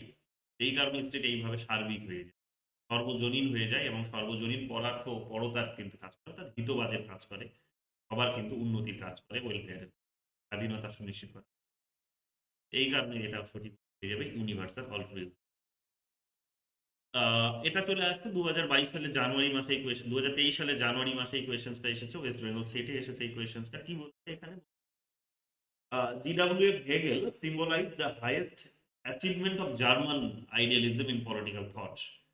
যে হ্যাঁ, আমরা জানি যে যত বড় বড় যে ফিলসফিস গুলোর জন্ম সেখানে দেখবে এই জার্মানিতেই হয়েছে, বড় বড় ফিলসফিস গুলোর জন্ম। তার অন্যতম কারণটাও এটা ছিল, মাথায় রাখো ভালো, যে বিশেষ কতগুলো ব্যবস্থা। কি ব্যবস্থা? না, একদিকে জার্মানি নিজেকে অত্যধিক বেশি সমৃদ্ধ করতে পারা, উন্নতির পথে ডেভেলপমেন্ট গুলো, সায়েন্টিফিক ডেভেলপমেন্ট গুলো যেহেতু ওইখানে হয়েছে অনেকগুলো বেশি, ফলে সমাজ ব্যবস্থার মধ্যে অস্থিরতাও তৈরি হয়েছে। আবার অস্থিরতা যেহেতু সমাজ ব্যবস্থার মধ্যে তৈরি হয়েছে, তো সেখান থেকে আবার কি করে বের করে নিয়ে আসা যায়, এই সমাজ ব্যবস্থার মধ্যেই সেটা কাল্টিভেট হয়েছে এবং সেখান থেকে এই আইডিয়াগুলো দেখো, স্টেটের আইডিয়াগুলো যেটা সর্বশক্তিমান হওয়ার আইডিয়া, সেগুলো কিন্তু জেনারেট হয়েছে এবং নিজেকে পরবর্তীকালে সমৃদ্ধও করেছে। তাহলে সবথেকে বড় যেটা বলতে পারো যে, এই যে ডাইলেকটিক্স যেটাকে আমরা বলি, যে ডাইলেকটিক্যাল প্রসেস একটা সমাজ ব্যবস্থার মধ্যে যত বেশি হয়, সেই সমাজ কি হয় তত বেশি উন্নতির পথে এগিয়ে যায়। তো দেখো, এই ডাইলেকটিক্সটা দেখো সবথেকে বেশি যদি বলো ইউরোপের মধ্যে জার্মানি, ফ্রান্স এই সমস্ত দেশগুলিতেই হয়েছে। এবং জার্মানি, ফ্রান্স দেশগুলি দেখো সেখানে কিন্তু সমৃদ্ধশালী দেশ। সংখ্যায় রিজিয়নের দিক থেকেও তারা অনেকটা বড়। জনসংখ্যার দিক থেকেও বেশ ভালো একটা জনসংখ্যা তাদের রয়েছে। এবং দেখো সমৃদ্ধির দিক থেকেও বা মেটেরিয়ালিস্টিক ডেভেলপমেন্ট এর কথা যদি বলো সেদিক থেকেও তারা ডেভেলপ করেছে। আবার দেখো ফিলোসফিক্যাল দিক থেকেও তারা অনেকটা উন্নতি। সব দিক থেকেই তার উন্নতি হয়েছে। তার অন্যতম কারণটাই হচ্ছে যে সেখানে ডায়ালেকটিক্যাল প্রসেস এর একটা সঠিক জায়গা বলতে পারো। এই কারণে আমরা বলতে পারি যে এখানে একটা হাইয়েস্ট একটা বলতে পারো একটা যে অ্যাচিভমেন্ট জার্মানির এটা। জার্মান আইডিয়ালিজমের পলিটিক্যাল থট যে সেখানে হেগেল সেটাকে সিম্বলাইজ করেছিলেন। তার হেগেলের হাত ধরে এখানে আইডিয়ালিজম এসেছিল। এটাও বোধহয় স্বাভাবিকই বিষয়। কারণ জার্মানির মধ্যে এই বিষয়গুলো তখন দেখা গেছে। উন্নতিগুলো দেখা গেছে। জার্মানির মধ্যে এই উন্নতিটা ঘটবে সেটাই স্বাভাবিক কথা। যেমন আমরা দেখলাম যে গ্রিস পড়তে গিয়ে আমরা বলছিলাম যে গ্রিসের মধ্যেই কেন এত বেশি উন্নতি হয়েছে। তার অন্যতম কারণটাও ছিল যে যেহেতু তারা সায়েন্সে অনেক বেশি প্রোগ্রেস করেছে। তারা প্রোগ্রেসিভ ভাবনাশীল যেহেতু অবশ্যই হয়েছে। তারা বারে, বারে যেহেতু প্লেটোর মতো, সক্রেটিসের মতো, অ্যারিস্টটলের মতো মানুষরা যেহেতু ওখানে কাল্টিভেট হয়েছে, সরাসরি জন্মগ্রহণ করেছে আর নইলে এখানে এসে দীর্ঘদিন তারা ওখানকার পলিটিক্যাল সিস্টেমটাকে ডেভেলপ করার কথা সায়েন্সকে ডেভেলপ করার কথা বলেছে, সমাজ ব্যবস্থাকে ডেভেলপ করার কথা বলেছে। তর্ক-বিতর্ক যেহেতু দীর্ঘদিন ধরে হয়েছে, স্বাভাবিকভাবেই গ্রিস এগিয়ে গেছিল। তো এটাই স্বাভাবিক বিষয়। যে সময় সমাজে দেখবে ডাইলেকট্রিক্স যত বেশি হয়, সেই সমাজ ব্যবস্থা তাড়াতাড়ি এগোয়। যেহেতু আমরা জার্মানিতে এই বিষয়গুলো দেখেছি, সেই কারণে জার্মানি বলতে পারো এক প্রকার একটা সিম্বল হয়ে গেছে অ্যাচিভমেন্টের, হাইয়েস্ট অ্যাচিভমেন্টের আইডিয়ালিজম। ঠিক আছে? এবং এই কারণে তুমি দেখবে কান্ট বলো, হেগেল বলো, আরো অন্যান্য থিঙ্কার্স গুলো দেখবে তোমরা, গ্রিনও। এরা কিন্তু গ্রিন যদিও ব্রিটিশ ছিল। যাই হোক, অন্যান্য আরো থিঙ্কার্স গুলো কিন্তু এইরকম ভাবে সেটাকে সমৃদ্ধ করে। বা পরবর্তীকালেও তুমি দেখবে যে শুধু আইডিয়ালিজমস কেন অন্যান্য থিওরিজ বিশেষ করে কার্ল মার্কসের কথা বলা যেতে পারে। যেভাবে সেটাকে সমৃদ্ধ করল। যদিও সেখান থেকে তিনি পরবর্তীকালে ইংল্যান্ডে চলে আসলেন। বাট আইডিয়া গুলো তো তিনি ছিল জার্মান কেন্দ্রিক। তো জার্মানির মাটি সেগুলো কিন্তু সমৃদ্ধ করেছে এবং একেবারে লেটেস্ট পর্যায়ে চলে আসো। পোস্ট মডার্নিজমের আইডিয়া বা বলতে পারো পোস্ট মডার্নিজম বলবো না, পোস্ট মার্কসিজমের আইডিয়া গুলো। পোস্ট মার্কসিজমের আইডিয়া গুলোও দেখো সেই জার্মানির মাটিতে বসেই সমৃদ্ধ হচ্ছে। ঠিক আছে? সেই ফ্র্যাঙ্কফার্ট স্কুল মনে করে দেখো জার্মানির। তো পোস্ট মার্কসিজমের আইডিয়া গুলোও সেখানে কিন্তু সমৃদ্ধ। ঠিক আছে? তারপরে কি বলেছে, Hegel dislike the abstract cosmopolitan idea and believed in the rationality of existing institution. যে হেগেল কি করেছে, ডিসলাইক করেছে। কি ডিসলাইক করেছে না, অ্যাবস্ট্রাক্ট কসমোপলিটান আইডিয়া, অর্থাৎ বিমূর্ত যে এক প্রকার ওই বিশ্বজনীনতার যে ধারণা, হ্যাঁ, ভাবনা, হ্যাঁ, বিমূর্ত বিশ্বজনীনতার ধারণা, মানে এর কোনো বাস্তবিক কোনো ভিত্তি নেই যেটাকে বলা হয় অ্যাবস্ট্রাক্ট, মানে কি বিমূর্ততা, মানে কোনো মূর্ত রূপ নয়, যেটা স্বাভাবিক নয়, যেটা বাস্তবিক নয়, সেটাকে অ্যাবস্ট্রাক্ট বলি আমরা, যেটা আমরা চোখে দেখতে পাই না। তো সেইটাকে এক প্রকার বলছে যে তিনি এখানে বলছেন এটাকে তিনি ডিসলাইক করেছিলেন, মানে পছন্দ করেননি। And believed in the rationality of existing institution, এবং বিদ্যমান যে প্রতিষ্ঠানগুলো আছে সেগুলোর মধ্যে যুক্তিকে তিনি এখানে সেগুলোর মধ্যে যুক্তিকে তিনি জায়গা দিয়েছিলেন, বা সেগুলোর যুক্তির উপর সেগুলোকে আহ, নির্ভর করে তৈরি হয়েছে, সেই ধরনের একটা ভাবনায় তিনি বিশ্বাস রেখেছিলেন। তো সেটা তো আমরা দেখেছি, হ্যাঁ সত্যি কথা যে তিনি পরিবার থেকে সমাজ ব্যবস্থা তৈরি হলো, সমাজ থেকে স্টেটে তৈরি হলো, এগুলো তো তৈরি করেছেন। আবার অন্যদিকে আমরা এটাও দেখলাম যে তিনি কসমোপলিটারিয়ান যে আইডিয়া গুলো, যে হ্যাঁ বিশ্বজনীন কোনো সরকার তৈরি হতে পারে, এটা তিনি বিশ্বাস করলেন না। কেন করলেন না? তার অন্যতম কারণ যে তিনি ইতিহাস এবং সংস্কৃতি এই দুটোর সেখানে কোনো ধরনের কোনো কিন্তু তার অস্তিত্ব খুঁজে পাওয়া যায় না। অর্থাৎ বিশ্বজনীনতা যখনই তৈরি হয়ে যায় তখনই সেখানে ব্যক্তি তার নিজের ইতিহাস, তার সংস্কৃতি সেখানে কিন্তু খুঁজে পায় না। ফলে সে নিজেকে সেখানে গিয়েও পরাধীন মনে করে। তো সেই কারণে সেই আইডিয়া গুলোতে ব্যক্তি পৌঁছবেই না। এই কথাটি তিনি বলেছেন। এই কারণে বলা হচ্ছে যে কসমোপলিটান আইডিয়া গুলো এক প্রকার অ্যাবস্ট্রাক্ট আইডিয়া এবং তিনি এগুলোকে পছন্দ করেন। তো এটা তো আমরা দেখতে পেয়েছি দুটোই ঠিক তার মানে। কিন্তু দুটো হচ্ছে আলাদা, আলাদা একটা অভিমত তার। দুটো আলাদা বিষয় একেবারেই। তো স্বাভাবিকভাবে এখানে কিন্তু বি নাম্বারটা এখানে সঠিক হয়ে ভালো করে পড়লেই বুঝতে পারবে। ৪ নম্বর কি বলেছে? ৪ নম্বর বলেছে Hegel viewed civil society as an embodiment of the following. Hegel viewed civil society as an embodiment of the following. কিসের এমবডিমেন্ট দেখেছে? এমবডিমেন্ট মানে হচ্ছে মূর্ত রূপ বা প্রতিরূপ বলতে পারো। তো সিভিল সোসাইটি আর কিছুই না। সিভিল সোসাইটি কমিউনিটিরই একটা প্রতিরূপ। কমিউনিটি মানে আমাদের যে সম্প্রদায় আছে বা সমাজ আছে, সেই সমাজেরই একটা প্রতিরূপ হচ্ছে আমাদের সিভিল সোসাইটি, নাগরিক সমাজ যেটাকে আমরা বলে থাকি। কমিউনিটি মানে হচ্ছে যেখানে হচ্ছে বিভিন্নতা থাকে, যেখানে অনেক রকমের হচ্ছে পরিবার থাকে, পরিবারের অনেক রকমের ডিসিপ্লিন থাকে, অনেক রকমের কালচার থাকে, সেটাকে আমরা জেনারেলি কমিউনিটি বলে থাকি। তো সেই কমিউনিটির রিফ্লেকশনস কি একটা মোটামুটি একটা একই সমদর্শী রূপ বলতে পারি আমরা সিভিল সোসাইটি। গতকালই এগুলো বলছিলাম। এটা হতে পারে সঠিক, এই কারণে হয়েছে। ইউনিভার্সালিটি তোমরা বলতে পারতে যে ইউনিভার্সালিটি কেন নয়? ইউনিভার্সালিটি না হওয়ার অন্যতম কারণ হচ্ছে যে ইউনিভার্সালিটি নয় এখানে, তার অন্যতম কারণ হচ্ছে যে এখানে বলেছে এমবডিমেন্ট, প্রতিরূপ বলেছে। এটা ডোমেইন বলেনি। যদি ডোমেইন বলতো যে অধিক্ষেত্র কোনটা যার উপর হয়তো কি হতে পারে, রাজ করতে পারে, তাহলে এটা হয়তো ইউনিভার্সালিটি হতো বা স্টেট হতো।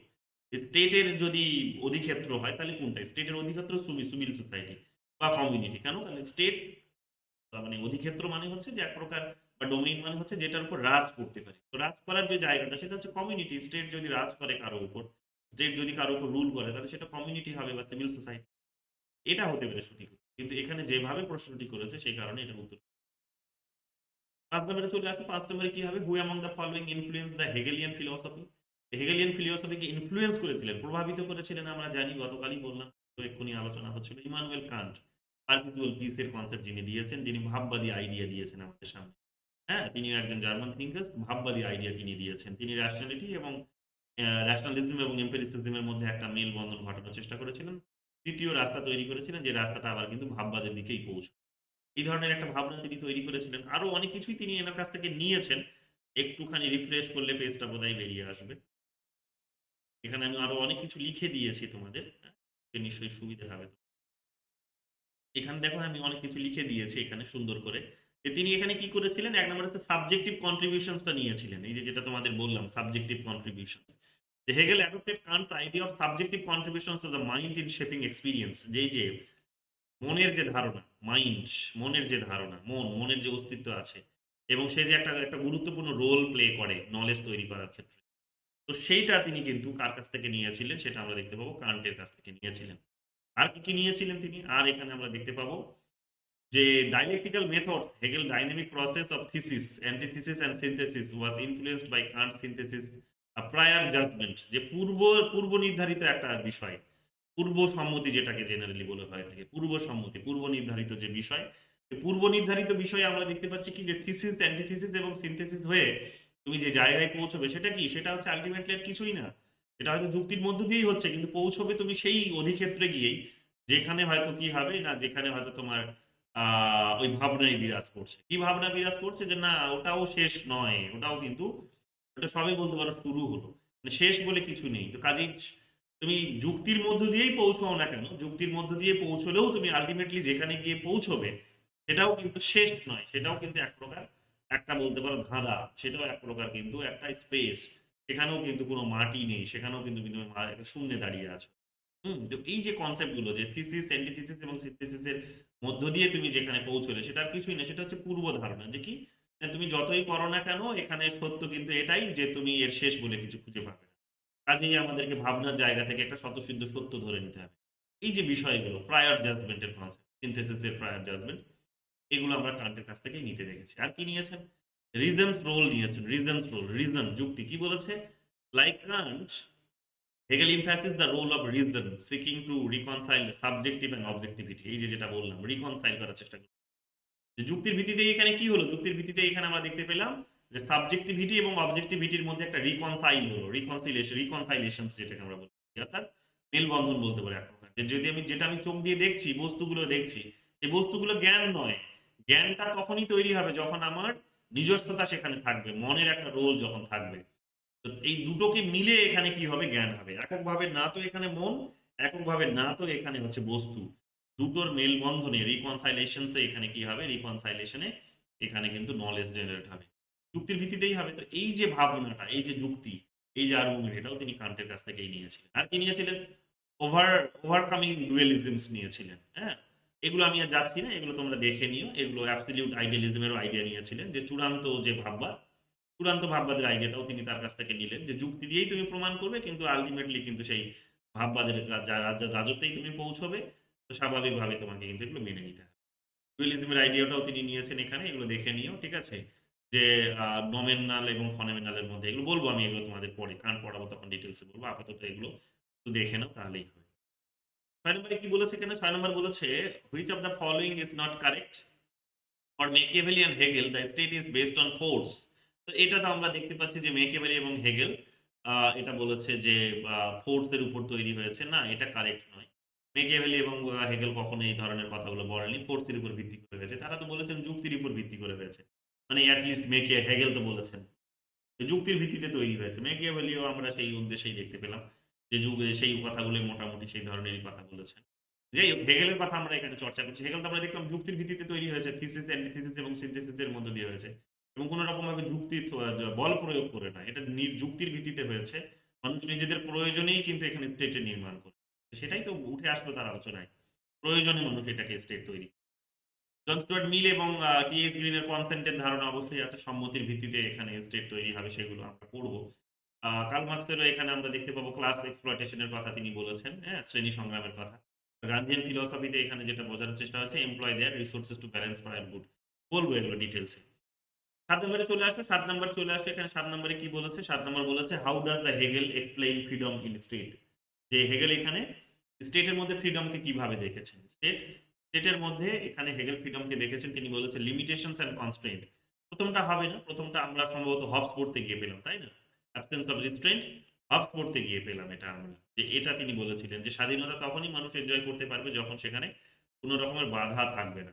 বাধা, তো বাধা যদি থাকে স্টেটের তরফ থেকে, যদি স্টেটকে যদি কোনো রকম ভাবে বাধা প্রয়োগ করা হয়, তাহলে মানুষ নিজেই তার স্বাধীনতাগুলো ইনশিওর করতে পারবে না। সেই কারণে তিনি বাধামুক্ত একটা প্রতিষ্ঠানের কথা বললেন। আর এই একই রকমের বলতে পারো, কিন্তু তাই শব্দগুলো হচ্ছে এখানে লিমিটেশনস অ্যান্ড কনস্ট্রেইন্ট, ওই আর কি। লিমিটেশনস মানে সীমাবদ্ধতা এবং কনস্ট্রেইন্ট, তো এগুলো যদি এখানে না থাকে তাহলে মানুষ কি করতে পারবে? স্টেটের মধ্যে মানুষ তার স্বাধীনতা এনজয় করতে পারবে। এই কথাগুলি এখানে হেগেল বলার চেষ্টা করেছে। মানে মূল্য মানে অর্থ একটাই দাঁড়ায়, কিন্তু শব্দগতই শুধু পার্থক্য, আর অন্য কিছুই না। আহ ৮ নম্বর কি বলেছে দেখো। ৮ নম্বর বলেছে এখানে Hegel saw civil society as the domain of, Hegel saw the civil society as the domain of universality, যেটা এক্ষুনি বললাম। যে ডোমেইন মানে অধিক্ষেত্র, অধিক্ষেত্র মানে ইউনিভার্সালিটির অধিক্ষেত্র হচ্ছে সিভিল সোসাইটি। ইউনিভার্সালিটি কি? ইউনিভার্সালিটি হচ্ছে স্টেট, ইউনিভার্সালিটি হচ্ছে সামগ্রিকতা, ইউনিভার্সালিটি হচ্ছে যার মধ্যে সমস্ত কিছু সমাহার রয়েছে, যে নিজেকে সমাহিত, সমস্ত কিছুকে নিজে হয়তো শোষণ করে নিতে পারে, সেই ধরনের একটা আইডিয়া। তাহলে তার যে অধিক্ষেত্র কি হবে, মানে সে কোথায় রুল করবে? সে সিভিল সোসাইটিতেই রুল করবে।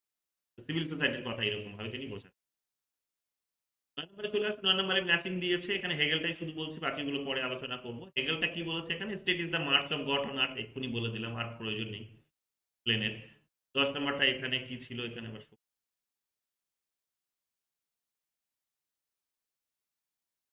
কারেক্ট বলেছে, আনসারটা লাগানো হয়। দেখি ক্লাসের শেষে ঠিক বলবো। ১১ নম্বর দেখো, ১১ নম্বর কি বলেছে? ১১ নম্বর বলেছে who held the view that even the worst state is better than the best anarchy.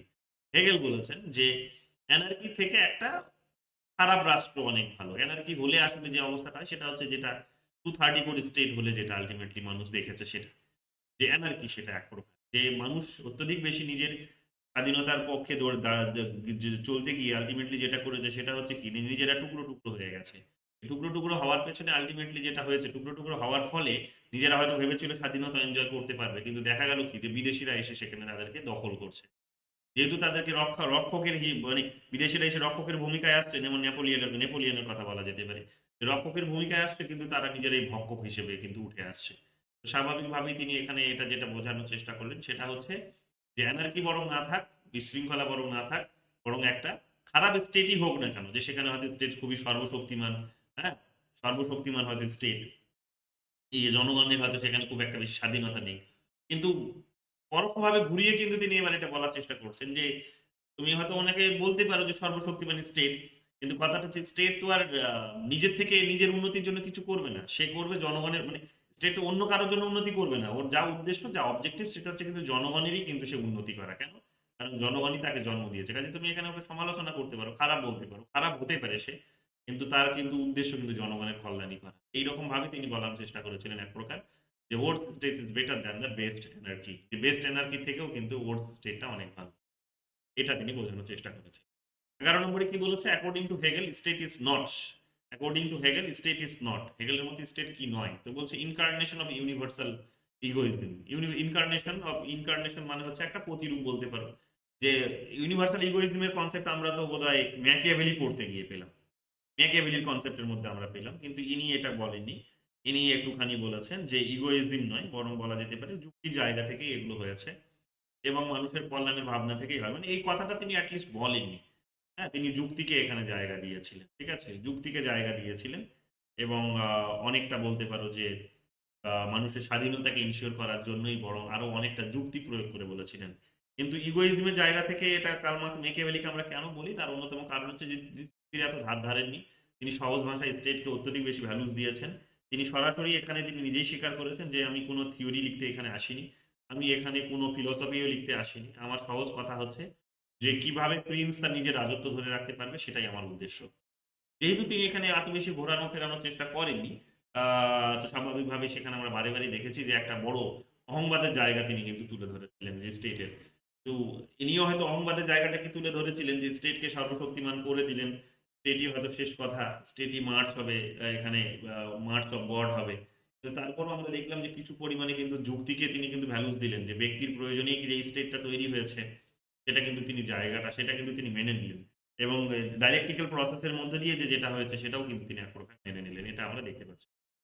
১৩ নম্বরে চলে আসি। ১৩ নম্বর কি বলছে? According to Hegel, what state is a coherent whole which following which following are included in it. তো coherent whole মানে বলতে পারো এই এক প্রকার ওই আরকি যে মানে সার্বিকতারই কথা বলা হচ্ছে। তো এটা আমরা দেখতে পাবো যে হ্যাঁ, যেটা এক্ষুনি বলছিলাম যে সমস্ত কিছু স্টেটের মধ্যে কিন্তু মানুষ যাতে এনশিওর করতে পারে সেটাই সেখানে বোঝানো। এটা আমরা এই কারণে দেখছি যে রাইটস, ওয়েলফেয়ার, ফ্রিডম এই ৩ টাই কিন্তু সঠিক। যে ব্যক্তি স্টেটে জন্ম দিয়েছে এই কারণে, হোলের কাছে পৌঁছেছে এই কারণে। হোলের কাছে পৌঁছতে মানুষ এই কারণে চায় যাতে সে আরো সত্যটা উপলব্ধি করতে পারে। তো এখানে স্টেটের যখন কনসেপ্ট আমরা করছি যে স্টেটের মানুষ কেন ডায়ালেকটিক্যাল প্রসেস এ স্টেটে জন্ম দিয়েছে, তার অন্যতম কারণটা হচ্ছে যে ব্যক্তি তার অধিকার, তার ওয়েলফেয়ার, তার ফ্রিডম যা কিছু আছে সে কিন্তু সেখানে এনশিওর করতে চায়। একটাই জিনিস সে শুধু তার পাবে না, সেটা হচ্ছে কোনটা? না অ্যাকচুয়াল উইল গুলো যেগুলো আছে সেগুলো। সেগুলোর জন্য স্টেট কিন্তু একটা স্ট্রিক্ট নিয়ন্ত্রণ এটা কিন্তু সে ব্যক্তির উপরে কিন্তু রাখবে এবং এই জায়গাতে স্টেট কিন্তু নিজের মতো করে মন মর্জি মাফিক কাজ করবে। কারণ সে সেখানে এথিক্যাল একটা ইনস্টিটিউশনস, সবার মঙ্গল কি করে হবে সেই ভাবনাটা, এথিক্স আর কিছুই না। সকলের সার্বভৌমিত্ব, মঙ্গলের কথা যারা বলে, যারা ন্যায়ের পক্ষে কথা বলে, ন্যায়বাদী দর্শনগুলোকে এথিক্যাল দর্শন বলা হয়। তো মেইনলি এখানে আমরা দেখতে পাবো যেহেতু সকলের উন্নতি করাটা তাদের কাজ এথিক্যাল ভাবনা থেকে, তো সেই কারণে হয়তো ব্যক্তি ওই অ্যাকচুয়াল উইল গুলো হয়তো সেখানে জায়গা পাবে না। কিন্তু রিয়েল উইল এর জায়গা থেকে ব্যক্তিকে স্টেটকে আল্টিমেটলি এটাই করতে হবে। সেটা হচ্ছে যে ব্যক্তির রাইটস, ওয়েলফেয়ার, ফ্রিডম এগুলো কিন্তু এনশিওর করবে। তো এই কারণে এটা হবে এখানে সঠিক উত্তর। ১৪ নম্বর কি বলছে? ১৪ নম্বর বলছে এখানে state as a class, state as ethical life, state as power, minimal state. তো এখানে এটা আমরা এর আগেও কোয়েশ্চেনসটা পেয়েছিলাম। এখানে আমরা রুশো পড়তে গিয়েও পেয়েছি, হবস পড়তে গিয়েও পেয়েছি। এখানে আমি তোমাদের বলেছিলাম যে এখানে state as a ethical life এটা হবে আমাদের রুশো, হেগেল এবং গ্রিন। কারণ এতক্ষণ ধরে তাই বলছিলাম তোমাদের যে স্টেট হচ্ছে এথিক্যাল একটা ইনস্টিটিউশনস। সবার একটা মোরালিটির জায়গা থেকে এটাকে দেখার চেষ্টা করা হচ্ছে। সকলে তার নিজের মঙ্গলের জন্য এটাকে জন্ম দিয়েছে। তো স্বাভাবিকভাবেই সকলের মঙ্গল মানে সকলের ভালো যেটা হবে সেই কারণে তার ভালো, মন্দ, ন্যায়, অন্যায়, উচিত, অনুচিত যেখানে জড়িয়ে থাকে, তো সেটা তো এথিক্যাল ইনস্টিটিউশন। তো এথিক্স সেটা একটা আইডিয়া, আইডিয়ালিজমের বিষয়, সেটা আদর্শবাদের বিষয়। হ্যাঁ? সেটা নরমেটিভ বিষয়। তো স্বাভাবিকভাবে state as a ethical life এটাই হবে এখানে হেগেল, রুশো এবং গ্রিনের আইডিয়া। এবং রুশো তোমরা দেখতেই পাচ্ছ যে তিনি স্টেট যখন ফরমেশন করলেন তখন জেনারেল উইল গুলোকে ভ্যালুস দিলেন। অর্থাৎ এথিক্যাল বিষয় বলতে পারো, নরমেটিভ বিষয়। তো স্বাভাবিকভাবে আমরা দেখতে পাচ্ছি এটা হবে এর সঠিক উত্তর। বাকিগুলোতে আমি আর আসছি না, এর আগে ওইগুলো চর্চা হয়েছে। এখানে আমি তোমাদের ডিটেইলস এ বলে দিয়েছি। একটু দেখে নিতে পারো যে এখানে কোন, কোন বিষয়গুলোকে এখানে এথিক্যাল স্টেট কেন বলা হচ্ছে স্টেটকে। স্টেটকে এথিক্যাল স্টেট বলার অন্যতম কারণ হচ্ছে যেমন দেখো অবজেক্টিভ স্পিরিট এখানে রয়েছে। ডেভেলপমেন্ট অফ ইনস্টিটিউশনস রয়েছে। যে ডেভেলপমেন্ট অফ ইনস্টিটিউশন যেভাবে হয়েছে, nationalisations of individualism and universal will হয়েছে। যেগুলো এতক্ষণ ধরে তোমাদের বলছিলাম। ইউনিভার্সালিটি অফ রিজনস রয়েছে। Civic virtue of and duty রয়েছে। যে জনগণের এখানে কি রয়েছে? একটা নির্দিষ্ট গুণ আছে এবং তাদের নিজস্ব একটা কিন্তু দায়িত্ববোধ বা কর্তব্যবোধও আছে। সোভারেন্টি অফ রিজনস আছে। যুক্তির ভিত্তিতে যেহেতু এটা তৈরি হয়েছে এবং এই যুক্তিগুলোর মধ্যে বারে, বারে আমরা যেগুলো মোরাল যে যুক্তিগুলো সেগুলোকে নিতে দেখেছি, অর্থাৎ জেনারেল উইল এর মতো বিষয়গুলোকে নিতে দেখছি। সেগুলো। ডেভেলপমেন্ট অফ ইনস্টিটিউশনস হয়েছে। এখানেও আমরা দেখতে পাবো যে ইনস্টিটিউশনস গুলোকে যেভাবে ডেভেলপ করা হয়েছে সেখানেও আমরা দেখতে পাবো যে সেগুলোকেও কিন্তু ডায়ালেকটিক্যাল প্রসেস এর মধ্য দিয়েই সেখানে তৈরি করা হয়েছে এবং এই একটা সার্বিকভাবে সেটাকে কিন্তু যুক্তিশীল প্রতিষ্ঠান হিসেবে গড়ে তোলার চেষ্টা হয়েছে। এইগুলোই তো আরকি এথিক্যাল ইনস্টিটিউশন এর বৈশিষ্ট্য বা এথিক্যাল হওয়ার, এথিক্যাল স্টেট হওয়ার বৈশিষ্ট্য। তো সেগুলো কিন্তু এখানে তোমরা পেয়ে যাবে। একটু ধীরে, ধীরে পড়লে জিনিসগুলো পরিষ্কারভাবে বুঝতে পারবে। 15 নম্বর এখানে কি বলেছে দেখো, 15 নম্বর এখানে বলেছে 15 নম্বর কি বলেছে এখানে দেখো, 15 নম্বর বলেছে when was the Hegel book philosophy of right published? তো এটা একেবারে ইনফরমেটিভ কোয়েশ্চেনস, আমি আর যাচ্ছি না। 1821 সাল হবে এটা। 16 নম্বরে চলে আসো। 16 নম্বর কি বলছে, which of the following thinkers did not believe in women's equality? তো উইমেন ইকুয়ালিটিতে যারা বিশ্বাস করেনি তারা হচ্ছেন অ্যারিস্টটল এবং হেগেল। মহিলাদের নিয়ে আমি তোমাদের আলাদা করে আর বিশেষ কিছু বলিনি। আমি সুযোগ পেলে পরের ক্লাসে বলবো এগুলো, ঠিক আছে? ফেমিনিজম যখন পড়াবো তখন আমি অবশ্যই এগুলো চর্চায় আসবে। তখন আমি থিঙ্কার ধরেও বলার চেষ্টা করবো কে কোন পক্ষে দাঁড়িয়েছেন, কারা সমর্থন করেছে মহিলাদের রাইটস এর পক্ষে, কারা করেনি। তো এটা আমাদের প্লেটো নিয়ে চর্চা হতে গিয়ে, অ্যারিস্টটল নিয়ে চর্চা হতে গিয়ে এগুলো এসেছে, তখন আমরা চর্চা করেছি। বাট এই প্রশ্নটা আবার আসবে, মেরি ক্রাফট এবং জনস্টন মিল আলোচনা করতে গিয়ে আসবে, তখন আমি অবকাশ নিশ্চয়ই পাবো। হেগেলের পার্টটাও তখন আমি তোমাদের বলে দেবো। 17 নম্বর দেখো, 17 নম্বর কি বলছে, who said that art, religion and philosopher differs only in form, there purpose is same. যে এখানে আর্ট বলতে আর্ট মানে যে বুঝতেই পারছো যে এখানে কলা বলতে পারো, কলা, ধর্ম এবং ফিলোসফি, দর্শন, এগুলো শুধুমাত্র আকারের দিক থেকেই ভিন্ন, কিন্তু তাদের উদ্দেশ্য কিন্তু একটাই। কিসের উদ্দেশ্য? উদ্দেশ্য হচ্ছে এখানে হেগেল বলেছেন যে তাদের উদ্দেশ্য হচ্ছে আর কিছুই না, ব্যক্তি কিভাবে নিজের স্বাধীনতা এনশিওর করতে পারবে, সেটাকে এনশিওর করার জন্যই মানুষ আসলে এই নিজের শিল্প, কলা, ধর্ম, দর্শন এগুলো তৈরি করতে থাকে। এগুলো সমস্ত কিছু তৈরি করার পেছনে মানুষের একটাই উদ্দেশ্য, সে নিজের ওয়েলফেয়ার কি করে করবে, সেখানে কিভাবে সে তার নিজের উন্নতি সাধন হবে, কিভাবে তার স্বাধীনতা শুরু। তো আর্ট, রিলিজিয়ন, ফিলসফি এগুলোর আর অন্য কোনো উদ্দেশ্য নেই, সেগুলোর একটাই উদ্দেশ্য, সেটা হচ্ছে তাদের নিজেদের স্বাধীনতা এনশিওর। 18 নম্বর কি বলছে, 18 নম্বর বলছে for Hegel which one of the following is correct? হেগেলের জন্য কোনটা ঠিক? তো এখানে বলেছে family is the thesis, bourgeoisie society is the antithesis, and state represent synthesis. তো এটা তো আমরা দেখেছি যে পরিবার থিসিস হয়, তারপরে সিভিল সোসাইটি, যেটাকে তিনি বুর্জোয়াজি সিভিল সোসাইটি বলেছিলেন, সেটা অ্যান্টিথিসিস। এবং থিসিস এবং অ্যান্টিথিসিসের মধ্যে, অর্থাৎ ফ্যামিলি এবং সোসাইটির মধ্যে কন্ট্রাডিকশন হওয়ার ফলে আমরা দেখতে পাচ্ছি সিনথেসিসের জন্ম হয়, যেটাকে আমরা স্টেট বলছি। তো এটা তো তিনি বলেছিলেন, এটা তো এখানে সঠিক। 2 নাম্বার বলছে the rational is real and the real is rational. এটাও তোমাদের বলেছিলাম যেটা রিয়েল সেটা রেশনাল, সবসময় যুক্তিপূর্ণ হবে। যুক্তি দিয়েই তিনি প্রমাণ করার চেষ্টা করলেন। আমি তোমাদের বলেছি যে ঈশ্বরের আইডিয়াটি তিনি যে তৈরি করার চেষ্টা করলেন, স্টোরকে যেখানে তিনি নির্মাণ করলেন, তখনই সেখানে কিন্তু অবস্থায় পৌঁছানোর জন্য তিনি কিন্তু যুক্তিরই প্রয়োগ করলেন এবং এটাকেই বলার চেষ্টা করলেন যেটাই রিয়েল, এটাই রিয়ালিটি।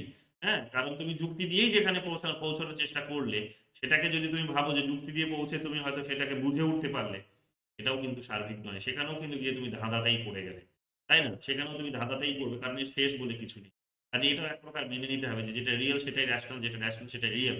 এবং এই রিয়ালিটিটা কি? এই রিয়ালিটিটা হচ্ছে বাস্তববাদ, এই ভাববাদ। এই রিয়ালিটিটা হচ্ছে কিন্তু এক প্রকার গগন শূন্যতা বলতে পারো। গগন শূন্যতা। যে তুমি অঙ্ক কষে যেখানে হয়তো ডিগবাজি খেতে যেখানে গিয়ে পড়লে, তো সেই ডিগবাজি খেতে তুমি যেখানে পড়লে সেখানে দেখলে যে সেখানে হয়তো তোমার আর বিছানা নেই। মানে তুমি হয়তো একটা নরম আরাম কেদারায় ডিগবাজি মারছিলে। ডিগবাজি মারতে হয়তো দেখা গেল যে সেখানে গিয়ে তুমি যেখানে আল্টিমেটলি পড়লে সেটা দেখা যাচ্ছে মাটি, এবং এটাই সত্য কথা। কারণ তোমার এত বড় ক্ষমতা নেই যে তুমি সারা পৃথিবী জুড়ে বিছানা হয়তো আরাম কেদারা ছড়িয়ে বেড়াবে। কাইন্ড অফ সেই রকমই। তুমি এইরকম ভাবেই তুমি চেষ্টা করো। যত বেশি তুমি চেষ্টা করো না কেন, সেখানে তুমি আল্টিমেটলি গিয়ে তুমি কিন্তু ওই বাস্তবের মাটিতেই পড়বে, এবং সেই বাস্তবতাটা হচ্ছে কিন্তু ভাববাদ। সেই বাস্তবতাটা হচ্ছে যে গগন শূন্য, এর অনন্তকাল, এর আদিকাল, ঠিক আছে? আদি অনন্ত বলে এর কিছু নেই। এর একটা কিন্তু আ অপরিসীম একটা কিন্তু সীমা বলতে পারি। অপরিসীম একটা সীমা। তারপর কি বলছে? Contradictions R obstacles preventing reaching truth. Contradictions are obstacles preventing reaching truth. Contradictions are obstacles, হ্যাঁ, যে বাধাগুলো কি এক প্রকার বাধা। Contradictions মানে বাধাও বলতে পারো। তো বাধাগুলো এক প্রকার বাধা বলতে পারো। যেগুলো কি preventing reaching truth, অর্থাৎ সত্যের কাছে তুমি পৌঁছতে চাইছো, সেখানে হয়তো তোমাকে বাধা প্রয়োগ করছে। তো যদি কোন রকমের contradictions এটা। Contradictions are obstacles preventing reaching truth. তো contradictions কি এখানে? এক প্রকার বাধা হিসেবে তিনি বলছেন যে সত্যের পথে preventing reaching truth। না, এটাতে একটু গন্ডগোল মনে হচ্ছে। এটা হবে না। কন্ট্রাডিকশন সোসাইটিতে হলেই আল্টিমেটলি কি হবে? সোসাইটিতে কন্ট্রাডিকশনস হলে এখানে সত্যের পথে তুমি পৌঁছাতে পারবে। এটাই সত্য কথা তিনি বলেছিলেন। এটাই তিনি সত্য কথা বলেছিলেন, এবং এই কারণেও আমরা দেখতে পাবো যে তিনি যখন নির্মাণ হয়ে যাচ্ছে, তারপরেও তিনি বলছেন যে তারপরেও বিটুইন স্টেট, এমন স্টেট যুদ্ধ হওয়া উচিত। তিনি এখানে কিন্তু তাদের মধ্যে দ্বন্দ্ব থাকা উচিত, এই কথাটা তিনি বলেছিলেন। কন্ট্রাডিকশনস আর অবস্টাকলস প্রিভেন্টিং রিচিং ট্রুথ। না না না, এটা তো উল্টো করে বলেছে, উল্টো করে বলেছে। এখানে শব্দগুলো এত নেগেটিভ, সবগুলো নেগেটিভ শব্দ দিয়েছে, এই কারণে অসুবিধা। এটা কিন্তু ঠিকই এক প্রকার, ঠিক আছে। অল অফ দ্য অ্যাবাভ এখানে কিন্তু হয়ে যাবে, একটু ভালো করে ভেবে দেখবে, বুঝে দেখবে ব্যাপারটা ঠিক, ঠিক আছে। 19 নাম্বার দেখো কি বলছে। 19 নাম্বার বলছে হেগেলস ডায়ালেকটিক্যাল মেথড ওয়াজ, হেগেলের ডায়ালেকটিক্যাল মেথড কি বলেছে, to solve the problem of contradictions, যে দ্বন্দ্ব যেগুলো ঘটছে এই দ্বন্দ্বগুলোকে এখানে কি করতে পারে, দ্বন্দ্বগুলোকে নিরসন করতে পারে এখানে ডায়ালেকটিক্যাল প্রসেস। তো অর্থাৎ সমাজের দ্বন্দ্বের মাধ্যমে আলটিমেটলি যেভাবে যে অবস্থাটা তৈরি হচ্ছে সেটা ভালোর দিকে যাচ্ছে খারাপের দিকে যাচ্ছে, সেটা কি অবস্থাটা ঠিক কি, এটাকে বোঝানোর জন্য তিনি বললেন যে এখানে ডায়ালেকটিক্সের প্রসেসের মধ্যে দিয়ে আমরা এই জিনিসটাকে বুঝতে পারি। অর্থাৎ দ্বন্দ্বপূর্ণ একটা অবস্থাকে এখানে একটা একটা একটা মেথড হিসেবে নিয়ে আমরা কিন্তু এইটাকে বুঝতে পারি যে কন্ট্রাডিকশনস গুলো আসলে কি, দ্বন্দ্বগুলো আসলে কি। এই ধরনের ফিলসফি তিনি এখানে কিন্তু দিয়েছেন, এটা আমরা জানি। তারপরে এখানে কি বলছে, 20 নাম্বার বলছে according to Hegel which of the following is related to the state. হেগেলের মতে কোনটা স্টেটের সাথে জড়িত, এখানে বলেছে ইউনিভার্সাল অল্টারিজম, অলরেডি তোমাদের এটা বলে গেলাম। তারপরে কি বলছে, হু among the following consider civil society as system of needs. Civil সোসাইটিকে সিস্টেম অফ নিডস কে বলেছেন, এই যে তোমাদের বলছিলাম যে পরিবারের মধ্যে সমস্ত চাহিদা পূরণ হচ্ছে না, তো মানুষ কি করলো, পরিবার থেকে এখন বেরিয়ে এসে কি করছে না, সে সামাজিক বিভিন্ন সংগঠন তৈরি করছে, এবং এই বিভিন্ন ধরনের সামাজিক সংগঠনগুলিকে নিয়েই আলটিমেটলি বা একত্রে বলা যেতে পারে সিভিল সোসাইটি। তো এটাই বলছে যে সিভিল সোসাইটি যেটা তৈরি হয়েছে সেটা আর কিছুই না, সেটা হচ্ছে একটা চাহিদার একটা ব্যবস্থা। তো এটা কে বলেছেন, এটা হেগেল বলেছেন। তো এটা আমরা দেখতে পাবো যে নেগেশনস এর মধ্য দিয়ে, পরিবারের মধ্যে নেগেশনস এর মধ্যে দিয়ে সিভিল সোসাইটির জন্ম হলো। ওটাই সেই নেগেশনসটা কেন হচ্ছে না, চাহিদার জন্য নেগেশনসটা তৈরি হচ্ছে। যে মানুষের হয়তো বাড়ি তৈরি করার, বাড়ির প্রয়োজন আছে, সেটা তার চাহিদা, কিন্তু সে সেখানে আমরা দেখলাম কি যে বাড়ি তৈরি করার সময় কতগুলো সেখানে কিন্তু কাঠ খড় পোড়ালো, সেখানে কিন্তু কতগুলো ইট সেখানে কিন্তু পুড়লো। তো স্বাভাবিকভাবে একটা বিষয়ের নেগেশনস, একটা কতগুলো বস্তুর নেগেশনের মধ্য দিয়ে নতুন একটা বস্তু কিন্তু জেনারেট হলো, এটা তিনি এখানে বুঝিয়েছেন। এটাই আমরা দেখতে পাবো যে এখানে ব্যক্তির পরিবারের যে চাহিদাগুলো আছে সেই চাহিদাগুলো পূরণ করার জন্য আলটিমেটলি যখন পরিবার সক্ষম হচ্ছে না, তখন সেখান থেকে বেরিয়ে এসে, বিশেষ করে অর্থনৈতিক চাহিদার কথা বলেছেন তিনি, তো অর্থনৈতিক চাহিদাগুলো যখন আর পূরণ হচ্ছে না, তখন সেখান থেকে সেখানে সে পরিবার থেকে বেরিয়ে এসে কি বললেন না, সিভিল সোসাইটিতে তিনি কিন্তু পা রাখেন, এই কথাটি তিনি বলেছেন, মাথায় রাখবেন। 22 নম্বর কি বলেছে, 22 নম্বর বলেছে ফ্রম হুম ডাজ মার্কস বড় but fundamentally modify his dialectical method. তো এটা হেগেল, কার্ল মার্কস এখানে অবশ্যই, এটা প্রশ্নটা এখানে রাখা উচিত হয়নি, কার্ল মার্কসে ঢুকিয়ে দেওয়া উচিত 22 নম্বরে। দেখে নাও, আমি এটা দিয়ে দেবো 22 নম্বর। তো এটা আমরা দেখতে পাবো কি যে এটা কার্ল মার্কসে, এটা হেগেলের কাছ থেকে তার ডায়ালেকটিক্যাল মেথডটা পরবর্তীকালে ধার করেছিলেন, এবং তিনিও আমরা দেখতে পাবো যে থিসিস, অ্যান্টিথিসিস এবং সিনথেসিসের ধারণাগুলো নিয়ে এসেছিলেন এবং দেখানোর চেষ্টা করেছিলেন, ঠিক আছে, যে সমাজে কিভাবে পরিবর্তন হচ্ছে, সোসাইটির মধ্যে কিভাবে ইভলিউশন হয়েছে, এবং কতগুলো সোসাইটির তিনি নাম বলেছিলেন, যেমন হচ্ছে আদিম সাম্যবাদী সমাজ, যেটাকে বলি আমরা প্রিমিটিভ সোসাইটি। তারপরে বলেছিলেন দাস সমাজ, স্লেভারি সোসাইটি। তারপরে তিনি বলেছিলেন থার্ড যে সিস্টেমের সমাজের কথা বলেছিলেন কার্ল মার্কস, সেটা হচ্ছে সামন্ততান্ত্রিক সমাজ, ফিউডাল সোসাইটি। তারপরে তিনি বলেছিলেন যে পুঁজিবাদী সমাজ, ক্যাপিটালিস্ট সোসাইটি। তারপরে বলেছিলেন যে তারপরে আলটিমেটলি আসবে কমিউনিজম আসবে, কিন্তু তার আগের একটা স্টেজ অবশ্যই আসবে, রাতারাতি কমিউনিজমে পৌঁছানো যাবে না। এই কারণে তিনি বলছিলেন সোশ্যালিস্ট সোসাইটি কিন্তু এমার্জ করবে। তো এইরকম ভাবে তারা কিন্তু এগিয়ে যাবে। যদিও এখানে হেগেল আবার বলেছিলেন যে না, এই ডায়ালেকটিক্স এর একটা লিমিটেশনস আছে। সেটা হচ্ছে কি, যে একটা চরমতায় গিয়ে সে দাঁড়িয়ে যাবে। বিশেষ করে পলিটিক্যাল লাইফে চরমতায় গিয়ে সে দাঁড়িয়ে যাবে। কোথায় না, স্টেটের যে যে ইভলিউশন সেখানেই গিয়ে দাঁড়িয়ে যাবে। সে সোশ্যালিস্টেও যাবে না, সে ওখান থেকে আবার কমিউনিজমেও যাবে না। এগুলো গতকালই তোমাদের বলেছিলাম, যেগুলো এখন দেখবে এই কারণে যখন সোশ্যালিস্ট সিস্টেম যখন ভেঙে পড়লো, কমিউনিজম যখন, সমাজবাদ যখন ভেঙে পড়ছে, সোভিয়েত ইউনিয়ন যখন ব্রেক করে গেল, তখন দেখবে এই হেগেলপন্থীরা জয়গান, মানে তারা চিৎকার করতে শুরু করলো, এক প্রকার নিজেদের জয়গান গাইতে শুরু করলো তারা। হেগেলের তখন জয়গান গাইতে শুরু করলো, যে হেগেল তো বলেছিল capitalist society is the last stage of the evolution of society, এরপরে আর কোনো সমাজ আসবে না। তো সেটা প্রমাণ হলো, তো হলো। যাই হোক, এই বিষয়গুলো আমরা এই আলোচনায় পাবো, এগুলো আমি মডার্নিজম, পোস্ট মডার্নিজম যখন পড়াবো তখন তোমাদের এগুলো বলবো। 23 নম্বর কোয়েশ্চেন্স কি বলেছে, 23 নম্বর কোয়েশ্চেন্স এখানে বলেছে, দেখো এক প্রকার 23 নম্বর কোয়েশ্চেন্স এখানে বলেছে যে state is a soul writ large. এটা তো প্লেটো বলেছিল, স্টেট হচ্ছে ইন্ডিভিজুয়াল অ্যাট রিট লার্জ, এই কথাটা তিনি বলেছিলেন। তো ইন্ডিভিজুয়ালের তো কতগুলো এখানে আমরা দেখতে পাবো, ক্লাসগুলো আর কি বলেছিলেন। ইন্ডিভিজুয়ালকে তিনি কতগুলো ক্লাসে ভাগ করেছিলেন এবং ক্লাসগুলোর মধ্যে আমরা দেখতে পাবো সেখানে তিনি কতগুলো সোল আইডেন্টিফাই করেছিলেন, মানে 3টে ক্লাসের জন্য 3টে আলাদা আলাদা সোলের কথা তিনি বলেছিলেন। তো এখানে এটা অবশ্যই তাহলে আমাদের প্লেটোর সঙ্গেই যাবে। আর দ্বিতীয় এখানে যেটা হেগেল নিয়ে চর্চা করছি আমরা, হেগেল নিয়ে এখানে বলতে গেলে এখানে যেটা বলছে যে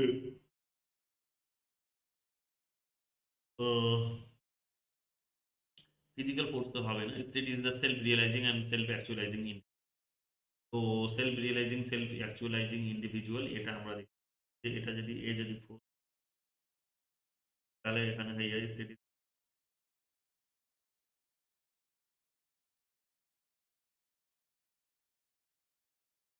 এটা আমরা দেখতে পাবো যে state is the self realising and self actualising individual. হ্যাঁ, এটা হবে state is the self realising and self actualising individuals. State কি করবে না, ইন্ডিভিজুয়ালের যে ওই যে আর কি রিয়েলাইজেশন সেটা এবং অ্যাকচুয়ালাইজেশন যেটা বলতে পারে, ইন্ডিভিজুয়ালের সেলফ রিয়েলাইজেশন সেলফ অ্যাকচুয়ালাইজেশনেরই একটা বলতে পারে একটা একটা অবস্থা হবে কি না, ইন্ডিভিজুয়ালের মধ্যে যে ওই যে বললাম জেনারেল উইল যেগুলো আছে, তো সেই জেনারেল উইল গুলো সেখানে গিয়ে কি হবে সেটা প্রতিনিধিত্ব হবে। আবার স্টেটের আবার যেগুলো ওই বলতে পারে এক প্রকার যেগুলো এই অ্যাকচুয়ালাইজেশন আছে, অর্থাৎ অ্যাকচুয়াল উইল গুলো যেগুলো আছে ইন্ডিভিজুয়ালের, এগুলোরও রিফ্লেকশন সেটা হবে। অর্থাৎ এক প্রকার কি হবে না, এক প্রকার দেখবে ইন্ডিভিজুয়ালসকে তার নিজের সমস্ত কিছুর ভালোর জন্য যেমন কন্ট্রোল করবে, আবার দেখবে স্টেট যদি প্রয়োজন পড়ে তাহলে আবার দেখবে ব্যক্তির যেমন খারাপ চরিত্রগুলো ছিল, ব্যক্তির যেমন হচ্ছে অ্যাকচুয়াল উইল গুলো ছিল যেগুলোর মধ্যে দিয়ে সে হয়তো নিজেরই শুধুমাত্র আত্মতুষ্টি করার চেষ্টা করতো, স্টেটের নেচারের মধ্যেও সেটা কিন্তু গিয়ে প্রভাবিত হয়। স্টেটও আলটিমেটলি কি হবে যে ব্যক্তির যেহেতু ওই অমুক ব্যক্তিকে ডিল করতে করতে, মানে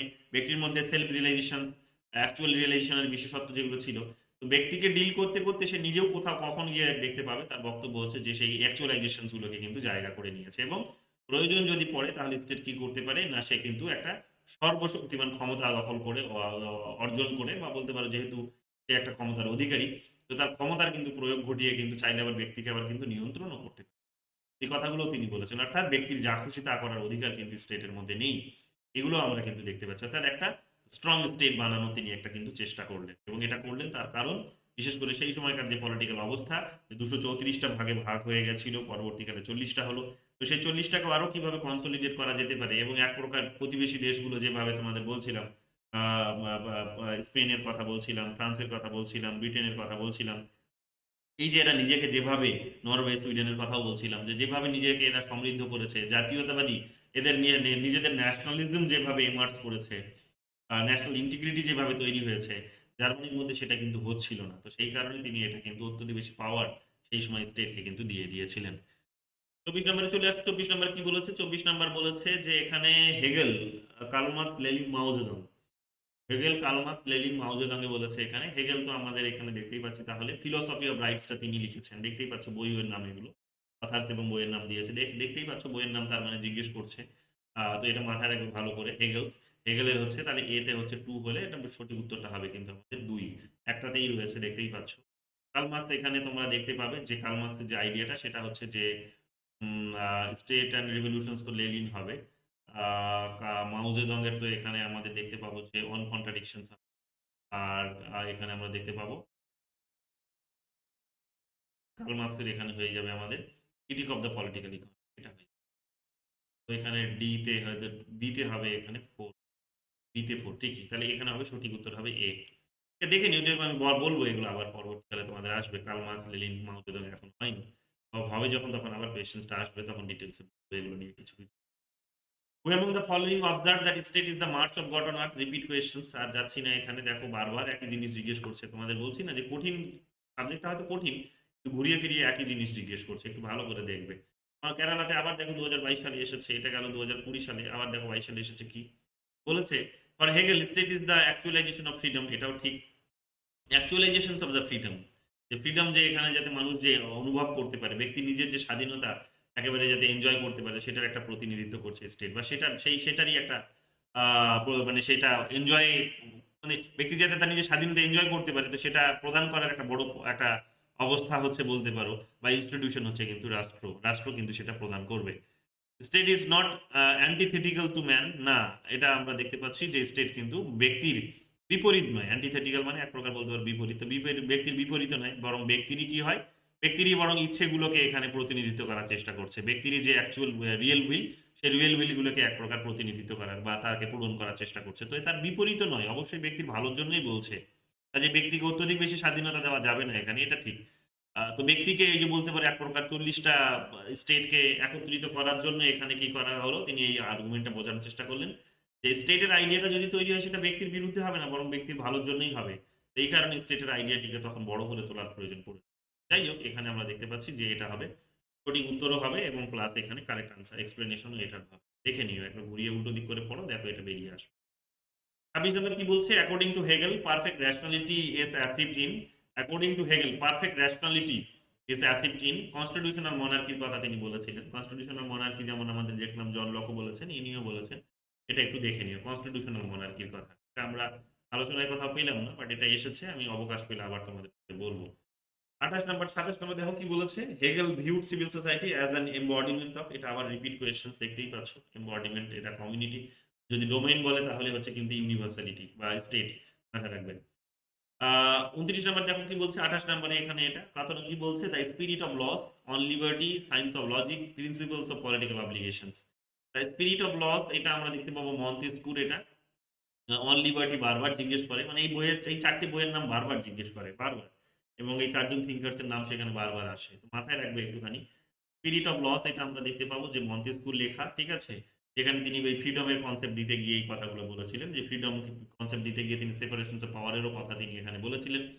অন লিবার্টি জন স্টুয়ার্ট মিলের বক্তব্য, মানে বই তার লেখা, ঠিক আছে। সম্ভবত এটা 1959 এর দিকে বেরিয়েছিল, আমি যদি ভুল না পাই, তোমরা একটু দেখে নাও। তো আমি পরে এটা সময় পেলে আবার এক্সপ্লেনেশন লাগাবো, আপাতত মুখে বলছি, এগুলো শুনে নাও। On liberty John Stuart Mill এখানে লিখেছেন, আর সায়েন্স অফ লজিক আমরা দেখতে পাবো যে এটা তো হেগেল লিখেছেন।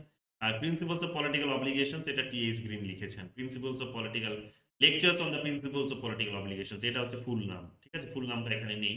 Lectures on the principles of political obligations, এটা একটা লেকচার ছিল যে রাজনৈতিক আনুগত্য মানুষ কেন স্টেটকে প্রদান করবে। তো সেটাকে তিনি এখানে বোঝানোর জন্য কতগুলো লেকচার্স দিয়েছেন, সেই লেকচার্স গুলোকেই তিনি পরবর্তীকালে বইয়ের আকারে বের করেছিলেন, প্রকাশিত হয়েছিল। এটা হচ্ছে টি.এইচ. গ্রিনের লেখা, যেখানে তিনি কি করেছিলেন, হেগেলের এই আইডিয়াগুলোকে এবং অন্যদিকে জন স্টুয়ার্ট মিলের যে লিবারালিজমের যে আইডিয়া, জন স্টুয়ার্ট মিলের চরম চূড়ান্ত হচ্ছে ব্যক্তি স্বাতন্ত্র্যবাদ বা ইন্ডিভিজুয়ালিজম, আর হেগেলের হচ্ছে চূড়ান্ত অ্যাবসলিউট হচ্ছে স্টেটের যে আইডিয়া। অ্যাবসলিউট স্টেট আর অ্যাবসলিউট ইন্ডিভিজুয়াল দুটোর মাঝে তিনি একটা ব্রিজ নির্মাণ করার কাজ করেছিলেন। এই কে করেছিলেন? গ্রিন করেছিলেন, টি.এইচ. গ্রিন। এটা মনে রাখবে, কারণ পরীক্ষায় বারবার জানতে চাইতে পারে। এটা আমি তোমাদের অবশ্যই বোঝাবো, আমি পড়াবো, তোমাদের সিলেবাসে এদের নামগুলো মেনশন নেই, বাট পলিটিক্যাল থিওরিতে এরা কিন্তু অবশ্যই আসে, তো আমি তোমাদের থিঙ্কার্স ওয়াইজই পড়াবো, তো বেশ মজাদার লাগবে দেখবে। তো যাই হোক, এখানে আমরা দেখতে পাবো অ্যাবসলিউট স্টেট, আর অন্যদিকে হেগেলের অ্যাবসলিউট স্টেট, আর অন্যদিকে জন স্টুয়ার্ট মিলের অ্যাবসলিউট ইন্ডিভিজুয়াল। এই যে আইডিয়া, তার মাঝে বা নেগেটিভ ইন্ডিভিজুয়াল বলতে পারো, তার মাঝে মাঝে একটা ব্রিজ নির্মাণ করার কাজ করেছিলেন যিনি, তিনি হচ্ছেন টি.এইচ. গ্রিন, যিনি ওই lectures on the principles of political obligations এর মধ্যে কমিউনিটির আইডিয়াগুলোকে আরো শক্তিশালী করে তুলেছিলেন। কমিউনিটির আইডিয়া, কমিউনিটিকে ছাড়া এখানে তুমি কিছু করতে পারবে না। অর্থাৎ পরবর্তীকালে এই টি.এইচ. গ্রিনও তোমরা দেখবে রিফর্মিস্ট লিবারালিজম, রিফর্মিস্ট লিবারালিস্ট হিসেবে উঠে আসেন, যে বিশেষ করে ক্রাইসিসের সিচুয়েশন যখন দেশের মধ্যে আসে, ইকোনমিক ক্রাইসিস, তখন কি ধরনের ইকোনমিক পলিসি নেওয়া যেতে পারে, সেখানেও দেখবে টি.এইচ. গ্রিনের একটা বিশেষ অবদান আছে।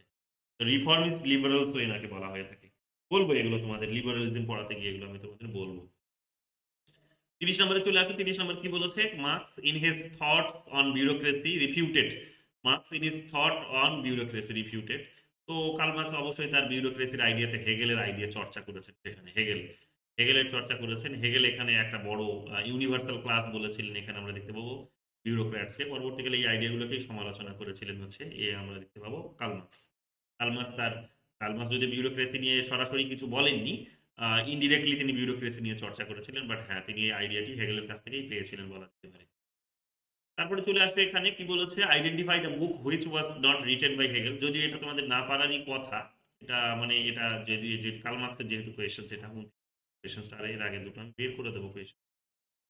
30 আর একটা কত দেখলাম বলতে পারবে? 30 একটা কত দেখলাম, এটা কার্ল মার্কসের কোয়েশ্চেন, বের করে দেবো। 10 না 11 ছিল না, একটা কোশ্চেন ছিল না, 10 নাম্বার কোশ্চেন।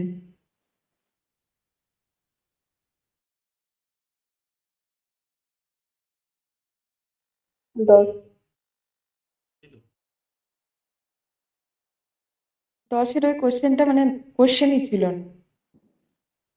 হ্যাঁ, কোয়েশ্চেন তো ছিল না, ওটা ওটা দেখছি। একটা কার্ল মার্কসের কোয়েশ্চেন আছে, কার্ল মার্কসের একটা কোয়েশ্চেন আছে এখানে,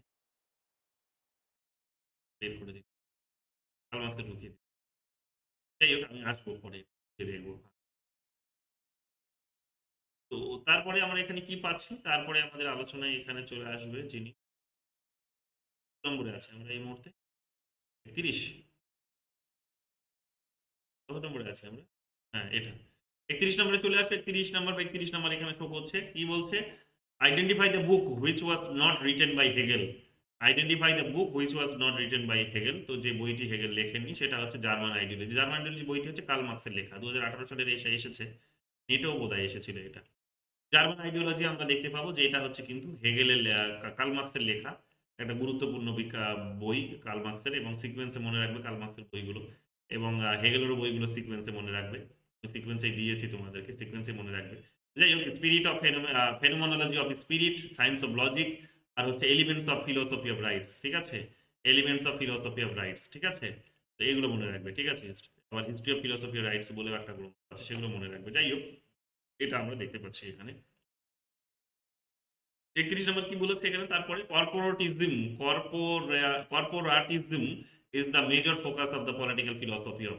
তো কর্পোরেটিজম মানে বলতে পারে এক প্রকার ওই আর কি, যে বলে এগুলো কর্পোরেটিজম, বাংলা শব্দটা কর্পোরেট, যাদের ব্যবসায়িক প্রতিষ্ঠান বলতে পারে এক প্রকার, তাদেরকে বলা আছে। তো major focus of political philosophy of, এটা হেগেল মেইনলি তখন সেই সময় দেখবে যে বিশেষ করে ইকোনমিরও যে ধরনের পরিবর্তন সেই সময় আসছিল, বড় ধরনের যেহেতু জাতীয়তাবাদী, বুঝতেই পারছো যে আমাদের বললাম যে জাতীয়তাবাদী সেই সময় আন্দোলন উঠছে, জাতীয়তাবাদী ঢেউ তখন দেখা যাচ্ছে। ইউরোপের প্রতিবেশী দেশ দেখবে, জার্মানির প্রতিবেশী দেশগুলো নিজেদেরকে সমৃদ্ধ করছে তারা। তো সমৃদ্ধ করার পেছনে বড় ফোর্সটা হচ্ছে কিন্তু কর্পোরেট, তাদের কিন্তু একটা বড় শক্তি কিন্তু সেই সময় কাজ করছে, পলিটিক্যাল পাওয়ারকে কনসলিডেট করার কাজ করছে তারা। তার কারণ নইলে তারা ক্ষমতা যদি শক্তিশালী না হয়, মানে অ্যাবসলিউট পাওয়ার যদি কারো হাতে না থাকে, স্টেটের হাতে না থাকে, তারা কিন্তু স্বাধীনভাবে ব্যবসা বাণিজ্য করতে পারছিল না। তো এই কারণে জাতীয়তাবাদের কনসেপ্টগুলো তৈরি হচ্ছিল, মানুষকে একতাবদ্ধ করার কাজগুলো তখন সেই জাতীয়তাবাদ করছিল, ঠিক আছে?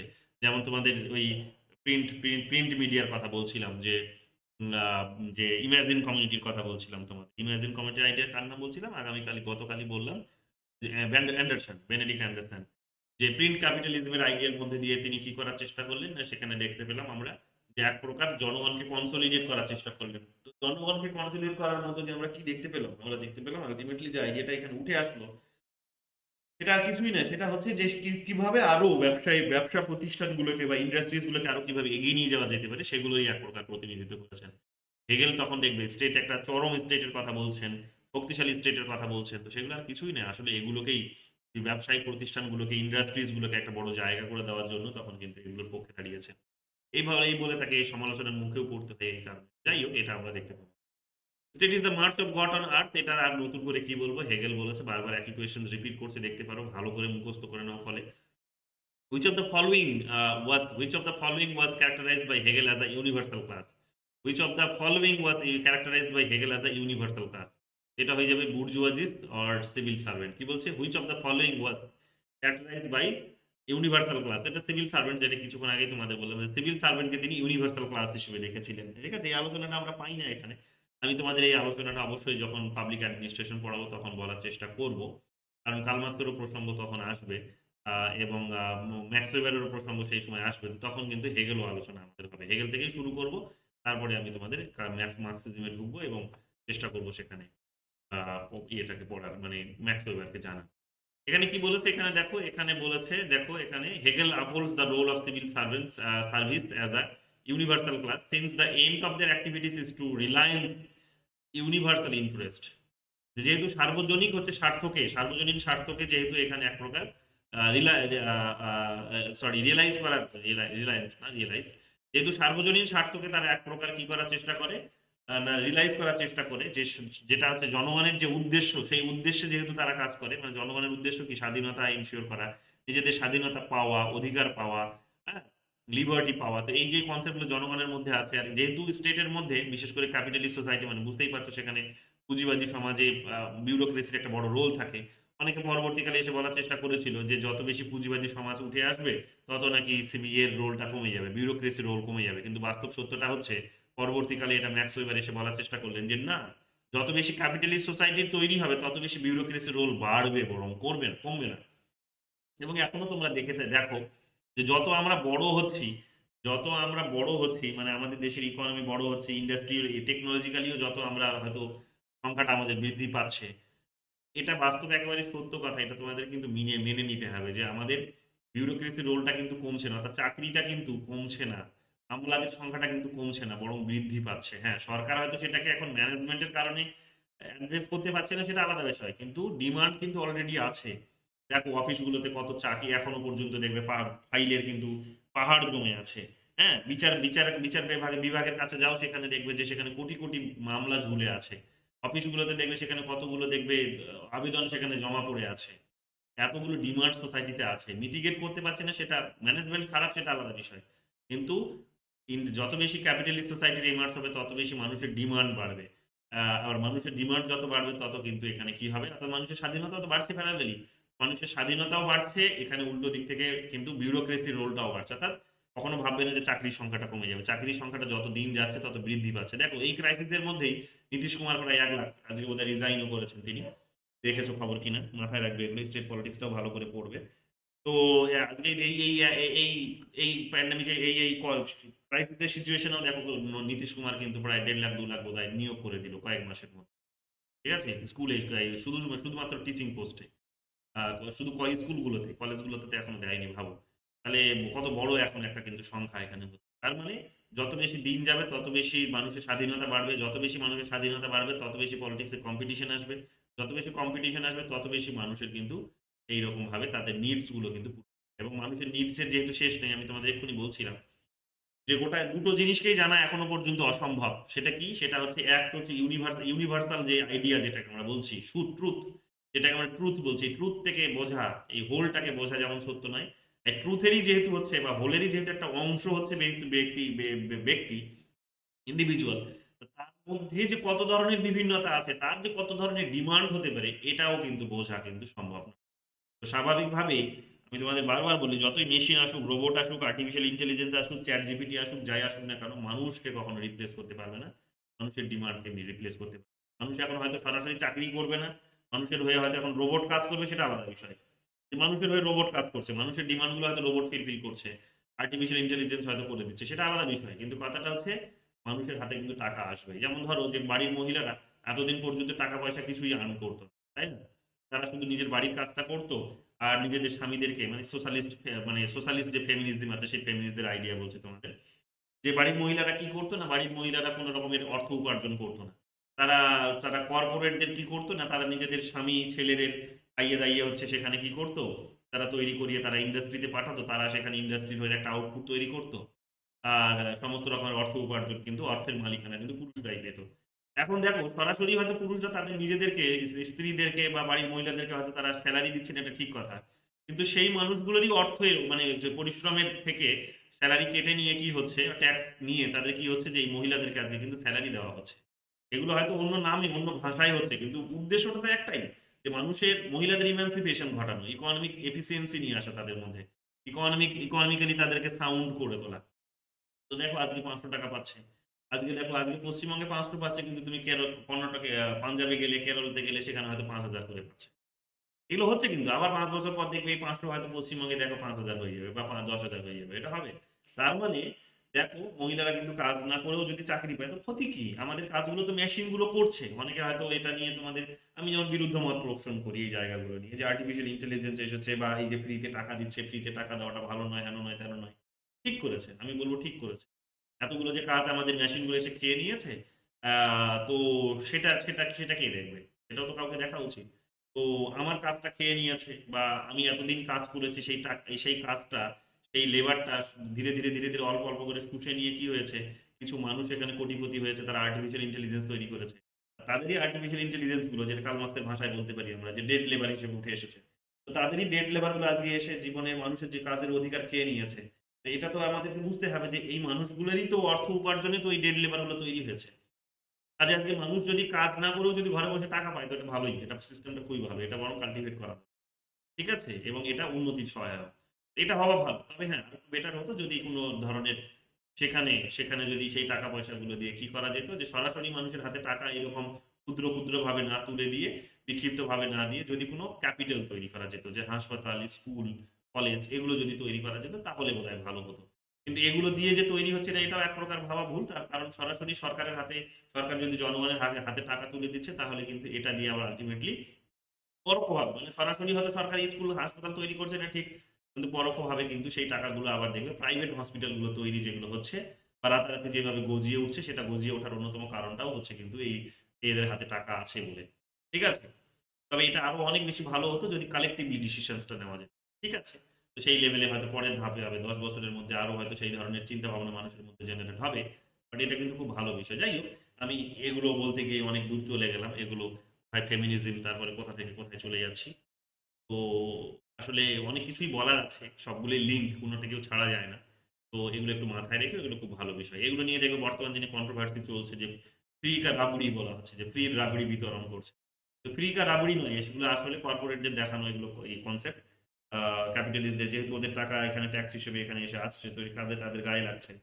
তো সত্যটা হচ্ছে যে দীর্ঘদিন ধরে যে মানুষগুলো পরিশ্রম করেছে, স্বামীদের ছেলেদের খাইয়ে যে ইন্ডাস্ট্রিতে পাঠিয়েছে তারা একটা প্রোডাক্ট তৈরি করেছে। সেই প্রোডাক্টটার যে পরিমাণটা যে সেখানে বেশি পরিমাণে যে লাভটা যে কোম্পানির মালিক নিয়ে নিয়েছে, সেটার কি কোন ধরনের সুরাহা হবে না? তো এটা হচ্ছে এখন পলিটিক্স এর মধ্য দিয়ে। ৳৫০০ পলিটিক্স, ৳১,০০০ পলিটিক্স, ৳৫,০০০ এটা হচ্ছে, এটা খারাপ নয়। এটা সিস্টেমের মধ্যে ভালো। আমার নজরে এটা ভালো। তবে আরো ভালো হতো যদি সরাসরি কোন ইনস্টিটিউট তৈরি করত। যেন ক্যাপিটাল তৈরি করত। তাহলে ভালো হতো আরো ভালো। বাট যেটা হচ্ছে ভালো, খারাপ কিছু হচ্ছে না। এই সময়ের জন্য যথেষ্ট ভালো হচ্ছে। চলো ৩৫ নম্বর কি বলেছে এখানে দেখো, বলছে the state is glorified as March of god on earth. বারবার একই কথা বলছে। একই জিনিস দেখতেই পাচ্ছ। বারবার জিজ্ঞেস করছে একই কোয়েশ্চেনস। ২০১০ সালেও এটা এসেছে, ২২ সালেও এসেছে, ১৯ সালে, ১৮ সালে এসেছে। which of Hegel's principle was used by Karl Marx in his ideology? তো এটা আমরা দেখতে পাবো ডায়ালেকটিক্স। আবার এই প্রশ্ন এখানে ফিরে আসছে। which of the principle used by Karl Marx in his ideology? Hegel's principle। এটা কার্ল মার্কস। এখানে থাক এটা। ৩৬ নম্বর কার্ল মার্কস। যাই হোক। ৩৫ নম্বর এখানে কি বলেছে দেখো, বলেছে the hallmark of the Hegelian state is, the hallmark of the Hegelian state is একটা ইউনিভার্সালিটি। ইউনিভার্সালিটি মানে স্টেটের মধ্যে মানে কি বলেছে দেখো ভালো করে বোঝো স্টেটের হলমার্কটা কি? যে তুমি কিভাবে চিনবে যে এটা স্টেটের হেগেলের স্টেট? হেগেলের স্টেটের বিশেষত্বটা হচ্ছে হেগেলের স্টেটে ইউনিভার্সালিটি থাকে। সার্বজনীনতা থাকে। অর্থাৎ সমস্ত বিভিন্নতা এখানে প্রশ্রয় পায়। সমস্ত ধরনের এখানে কিন্তু ফর্ম, ব্যক্তির মধ্যে সমস্ত ধরনের নেচার এখানে কিন্তু জায়গা পায়। সমস্ত কিছু সমাহার হচ্ছে এই কিন্তু এই স্টেট। তো স্বাভাবিকভাবে এটা একটা ইউনিভার্সাল ক্যারাক্টার লাভ করেছে। তো এই ইউনিভার্সালিটি যদি দেখি তাহলে বুঝে যাব যে এই ইউনিভার্সালিটির হলমার্কটাই হচ্ছে কিন্তু স্টেটের, হেগেলের স্টেটের একটা হলমার্ক। ঠিক আছে? মানে একটা চিহ্ন বলতে পারো। তো এই ইউনিভার্সালিটিটা দিয়ে আমরা বুঝতে পারি যে স্টেট, সেই স্টেটটা হবে অবশ্যই হেগেলের স্টেট, অন্য কারো স্টেট নয়। ৩৫ নম্বর কি বলছে এখানে, বলেছে in Hegel's notion the highest possible achievement of human of mind as expressed in social life was in, কি বলছে, in Hegel's notion the highest possible achievement of mind as expressed in social life was in, দা বলেছে এখানে the contemporary Prussian state. অর্থাৎ সেই সময় আসলে যেভাবে তিনি মনকে জায়গা দিয়েছিলেন, মনকে যেভাবে শক্তিশালী করেছিলেন এবং মনকে শক্তিশালী করার বা মনকে ভ্যালুস দিয়ে তিনি যেভাবে স্টেটকে শক্তিশালী করার চেষ্টা করলেন, আলটিমেটলি হেগেল যেটা করেছিলেন সেটা সেই সময় যে প্রাশিয়ান যে স্টেট ছিল তাকেই শক্তিশালী করার জন্য এটা করেছে। তখন প্রাশিয়া নামে তখন নামকরণ ছিল তার। তো প্রাশিয়াকেই বলতে পারে এক প্রকার তখন শক্তিশালী করার জন্য তিনি কিন্তু এই কল্পনাগুলো করেছেন। এই ধরনের যুক্তি সাজিয়েছেন এবং এগুলো এটা আমরা দেখতে পাবো প্রাশিয়া হবে। প্রাশিয়া, ঠিক আছে? লাস্ট কোয়েশ্চেন বলছে এখানে দেখো, লাস্ট কোয়েশ্চেন বলছে এখানে in which order according to Hegel, এটা কোয়েশ্চেনটা এখানে ছাড়া পড়ে গেছে। এই কোয়েশ্চেনটা আমি নেক্সট দিন আলোচনা করব। মার্চে এসেছে এখানে তোমাদের একটুখানি দীর্ঘ সময় এটা একটুখানি একটু বোঝানোর বিষয় আছে যেটা আমি তোমাদের কালকে বলিনি। যে অবশ্য আইডিয়াটি বলে দিয়েছি কিন্তু স্টেপগুলো এক করে আমি পরপর সাজিয়ে বলিনি। আমি তোমাদের বলেছি ওগুলোই। এবার আমি একটু 1 2 3 4 5 6 করে এবার ৬ টা যে স্টেজের কথা তিনি বলেছেন, এই স্টেজগুলো আমি তোমাদেরকে ৬ ১ ২ ৩ ৪ ৫ ৬, ঠিক আছে? নোটসে তোমাদের অলরেডি রয়েছে, দেখে নিতে পারো। আর এখানে কোয়েশ্চেনসটা যেহেতু পুরোটা আসেনি, আমি এটা নেক্সট দিনই নোট করে নিই।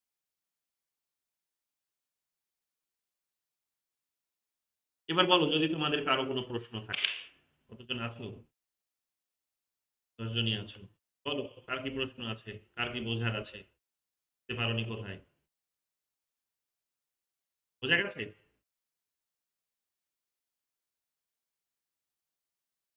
বোঝা গেছে বলো।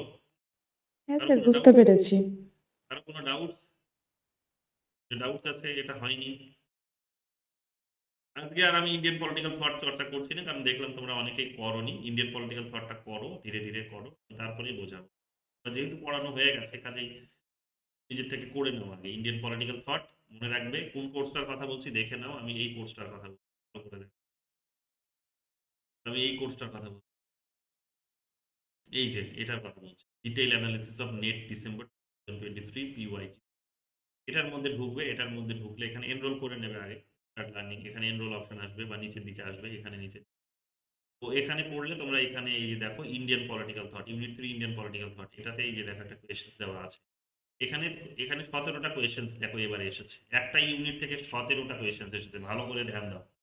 গতকালও বললাম তোমাদের বারবার, একটাই ইউনিট থেকে 17টা প্রশ্ন, মানে বিশাল নাম্বার সেটা একটা। ঠিক আছে, এবং খুব ইজি এগুলো, খুব একটুখানি একটুখানি দু একটা কোয়েশ্চেন দেখলাম একটু ঘুরিয়েছে, একটু ভাবনাশীল কোয়েশ্চেন দিয়েছে। বাট একটুখানি দেখবে, ওখানেই দেখবে একটা বড়, মানে বড় বড় কোয়েশ্চেন্স এর একটা বিশেষত্ব হচ্ছে যে এখানে না ওর লুপ হোলস গুলো অনেক বড় বড় থাকে, মানে তুমি ধরতে পারবে। মানে 4-5টা স্টেটমেন্ট দিয়েছে খুব মানে বড় বড়, হয়তো অনেক ভাবনাশীল, কিন্তু এমন একটা জায়গায় গিয়ে এমন একটা একটা গ্যাপ রেখে দিয়েছে যে ওটা দিয়েই তোমার সমস্তগুলো বেরিয়ে আসবে। ওই জায়গাগুলোকেও তোমাদেরকে কিন্তু ধরতে হবে। এখানে যে 17টা কোয়েশ্চেন দিয়েছে, যেগুলো হয়তো একটুখানি বড়, একটা দুটো কোয়েশ্চেন দেখলাম আমাকে বড় করেছে, তো সেখানে কিন্তু বড় হলেও দেখবে ওখানে কিন্তু ওই কোয়েশ্চেন গুলোকে ধরার মতো কিন্তু অপশনস আছে। সেই জায়গাটাকে আমাদেরকে ভালো করে বুঝতে হবে। ঠিক আছে, অর্থাৎ আমাদের বেসিক আইডিয়াগুলো যদি শুধুমাত্র পরিষ্কার থাকে, স্বচ্ছ থাকে, তাহলেই দেখবে তোমরা কিন্তু সবই করে আসতে পারবে, তোমাদের চিন্তা করার কিছু নেই। হ্যাঁ, যেগুলো বলছি আমি ঘুরিয়ে ফিরিয়ে, যে স্টেট বলতে এথিক্যাল ইনস্টিটিউশনস, স্টেট বলতে ইউনিভার্সালিটি, হ্যাঁ, এই দান্ডিক প্রক্রিয়ার মধ্য দিয়ে হয়েছে, অমুক অমুক বই লিখেছে, হ্যাঁ, ডায়ালেকটিক্যাল মেথড বলেছে, এই জাস্ট এইগুলোই যদি খালি মনে রাখতে পারো, গুটি কয়েক, পুরো গল্পটা মনে রাখা দরকার। জাস্ট এই জিনিসগুলোই যদি খালি মানে ব্রেনের মধ্যে সাজিয়ে নিতে পারো গল্পটা শোনার, খালি এমনিতেই তোমরা কোয়েশ্চেন সলভ করে আসবে। চিন্তা করার কিছু নেই, সব কমন পাবে। ঠিক আছে। তো ইন্ডিয়ান পলিটিক্যাল থটটা আমি ভাবলাম হবে হয়তো, আজকে আর হবে না, আগামীকাল হলে হতে পারে, কারণ আগামীকাল আমি তোমাদের বেনথাম পড়াবো। বেনথামটা তোমাদের সিলেবাসে এখানে পলিটিক্যাল থটে নেই, কিন্তু এই থিওরিতে আছে। এবার কথাটা হচ্ছে যে আমি জন স্টুয়ার্ট মিল পড়াবো তারপরের দিন, বলতে সিলেবাসে কি আছে, জন স্টুয়ার্ট মিল, তো এটার পর হ্যাঁ স্যার, ওয়েস্টন ক্রাফট আছে, তারপর জন স্টুয়ার্ট মিল আছে। ও ম্যারি উস্টন ক্রাফট আছে, তাহলে ম্যারি উস্টন ক্রাফটই হবে। ম্যারি উস্টন ক্রাফটই হবে আগামীকাল, বা হয়তো ম্যারি উস্টন ক্রাফট যেহেতু একটা ভিন্ন আইডিয়া, নাও হতে পারে, আগামীকাল বেনথামই হয়তো পড়িয়ে দেবো। বেনথামটা পড়াবো এই কারণে, কারণ জন স্টুয়ার্ট মিল নইলে বুঝতে, ঠিক আছে, জন স্টুয়ার্ট মিল বুঝতে পারবে না। তো চেষ্টা করবো আইদার ম্যানস্টোন ক্রাফট নইলে বেনথাম হবে, আমি এখন শিওর নই, দেখি ম্যানস্টোন ক্রাফটের যদি মেটেরিয়ালসটা ভালো রকম পেয়ে যাই, পড়াশোনা যদি হয়ে যায়, তাহলে ঠিক আছে পড়িয়ে দেবো, আদারওয়াইজ বেনথামটা পড়িয়ে দেবো। তারপর জন স্টুয়ার্ট মিলে আমরা করবো। ঠিক আছে, কারণ জন স্টুয়ার্ট মিল পড়াতে গেলে অবশ্যই ইউটিলিটারিয়ান আইডিয়াটা ওনার আসবে, এবং সেটা যদি বুঝতে না পারো, মানে মানে সেটা যদি বুঝতে হয়, তাহলে বেনথামের ইউটিলিটারিয়ান আইডিয়াটাও বুঝতে হবে এবং পার্থক্যটাও বুঝতে হবে, এবং কোয়েশ্চেন্স এসেছে তোমরা দেখলে স্বাভাবিকভাবেই এখানে বেনথাম থেকে ভালোই কোয়েশ্চেন্স হয়। মানে আমি দেখতে পাচ্ছি বেনথাম থেকে বেশ ভালোই কোয়েশ্চেন, দেখি কতগুলো কোয়েশ্চেন দিয়ে।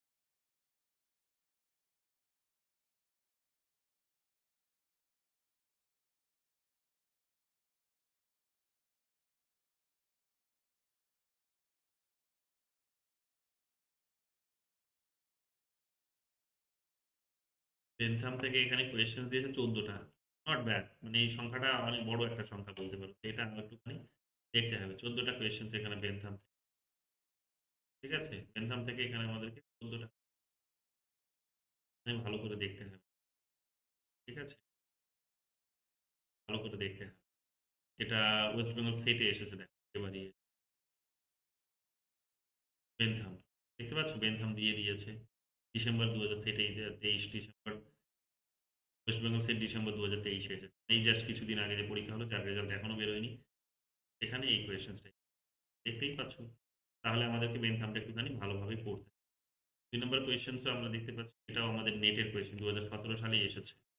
ঠিক আছে, 3 নম্বর কোয়েশ্চেন্সও আমরা দেখতে পাচ্ছি যে 2015 4 নাম্বার কোয়েশ্চেন্স আমরা দেখতে পাচ্ছি কর্ণাটকে।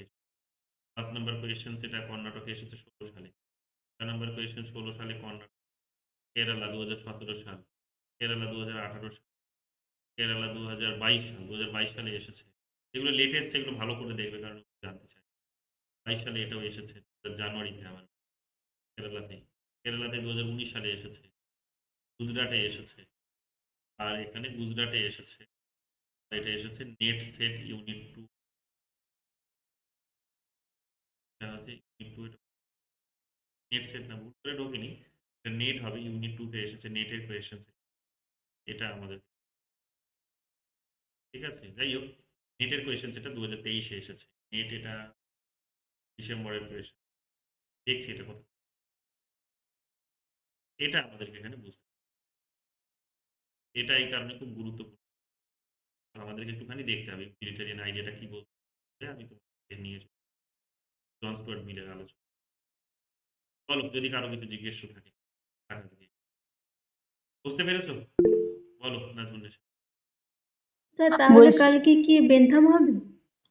প্রবাবলি বেনথাম হতে পারে, আদারওয়াইজ যদি ইয়ে হয় আর কি মেডলস্টোন ক্রাফট হয়, আমি তাহলে আগে তোমাদের ইনফর্ম করে দেবো। আর যদি ইনফর্ম না করি তাহলে মনে রাখবে যে তোমাদের বেনথামই। ঠিক আছে? বলে দেবো আমি এর মতো করে। বলো নাজমুল নেশা কি বলছো? বলছিলাম দাদা, হেগেল রাষ্ট্রকে একটা সর্বোচ্চ শক্তিশালী প্রতিষ্ঠান করেছেন, মানে নৈতিক একটা প্রতিষ্ঠান বলেছেন, এবং রাষ্ট্র হচ্ছে মানে ওনার চোখে মানে অন্যায়ের ঊর্ধ্বে, মানে এমন একটা প্রতিষ্ঠান যিনি অন্যায় করবেন না। সেই কারণেই কি তিনি মানে ব্যক্তিদেরকে হচ্ছে রাষ্ট্রের বিরোধিতা করার অধিকার দেয়নি? ব্যক্তিকে রাষ্ট্রের বিরোধিতা করার অধিকার দেয়নি তিনি। প্রশ্নটা একটু সহজভাবে বলো, ঘুরিয়ে আরেকবার বলো, ছোট করে বলো, যত সহজ। বেসিক কোয়েশ্চেনটা।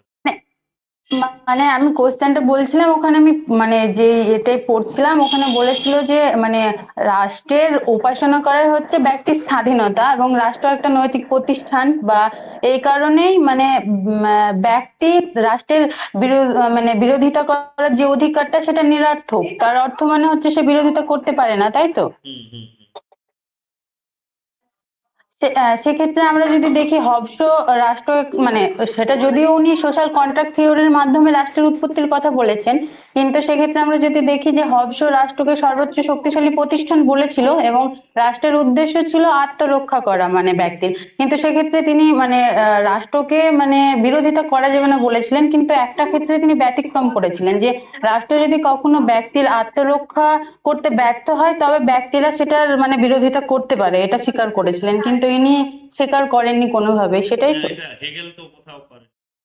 হেগেল বলেছিলেন যে, সরি, হবস তো বলেননি এই কথাটা। হবস বলেছিলেন যে স্টেটের ডিউটিই হচ্ছে সেটা যে জনগণের কল্যাণ করবে। এই উদ্দেশ্যে তো তৈরি হয়েছে, স্বাধীনতা এনশিওর করবে। সেটাই সে করবে, ওর দায়িত্বটা সে ভালো করেই বোঝে।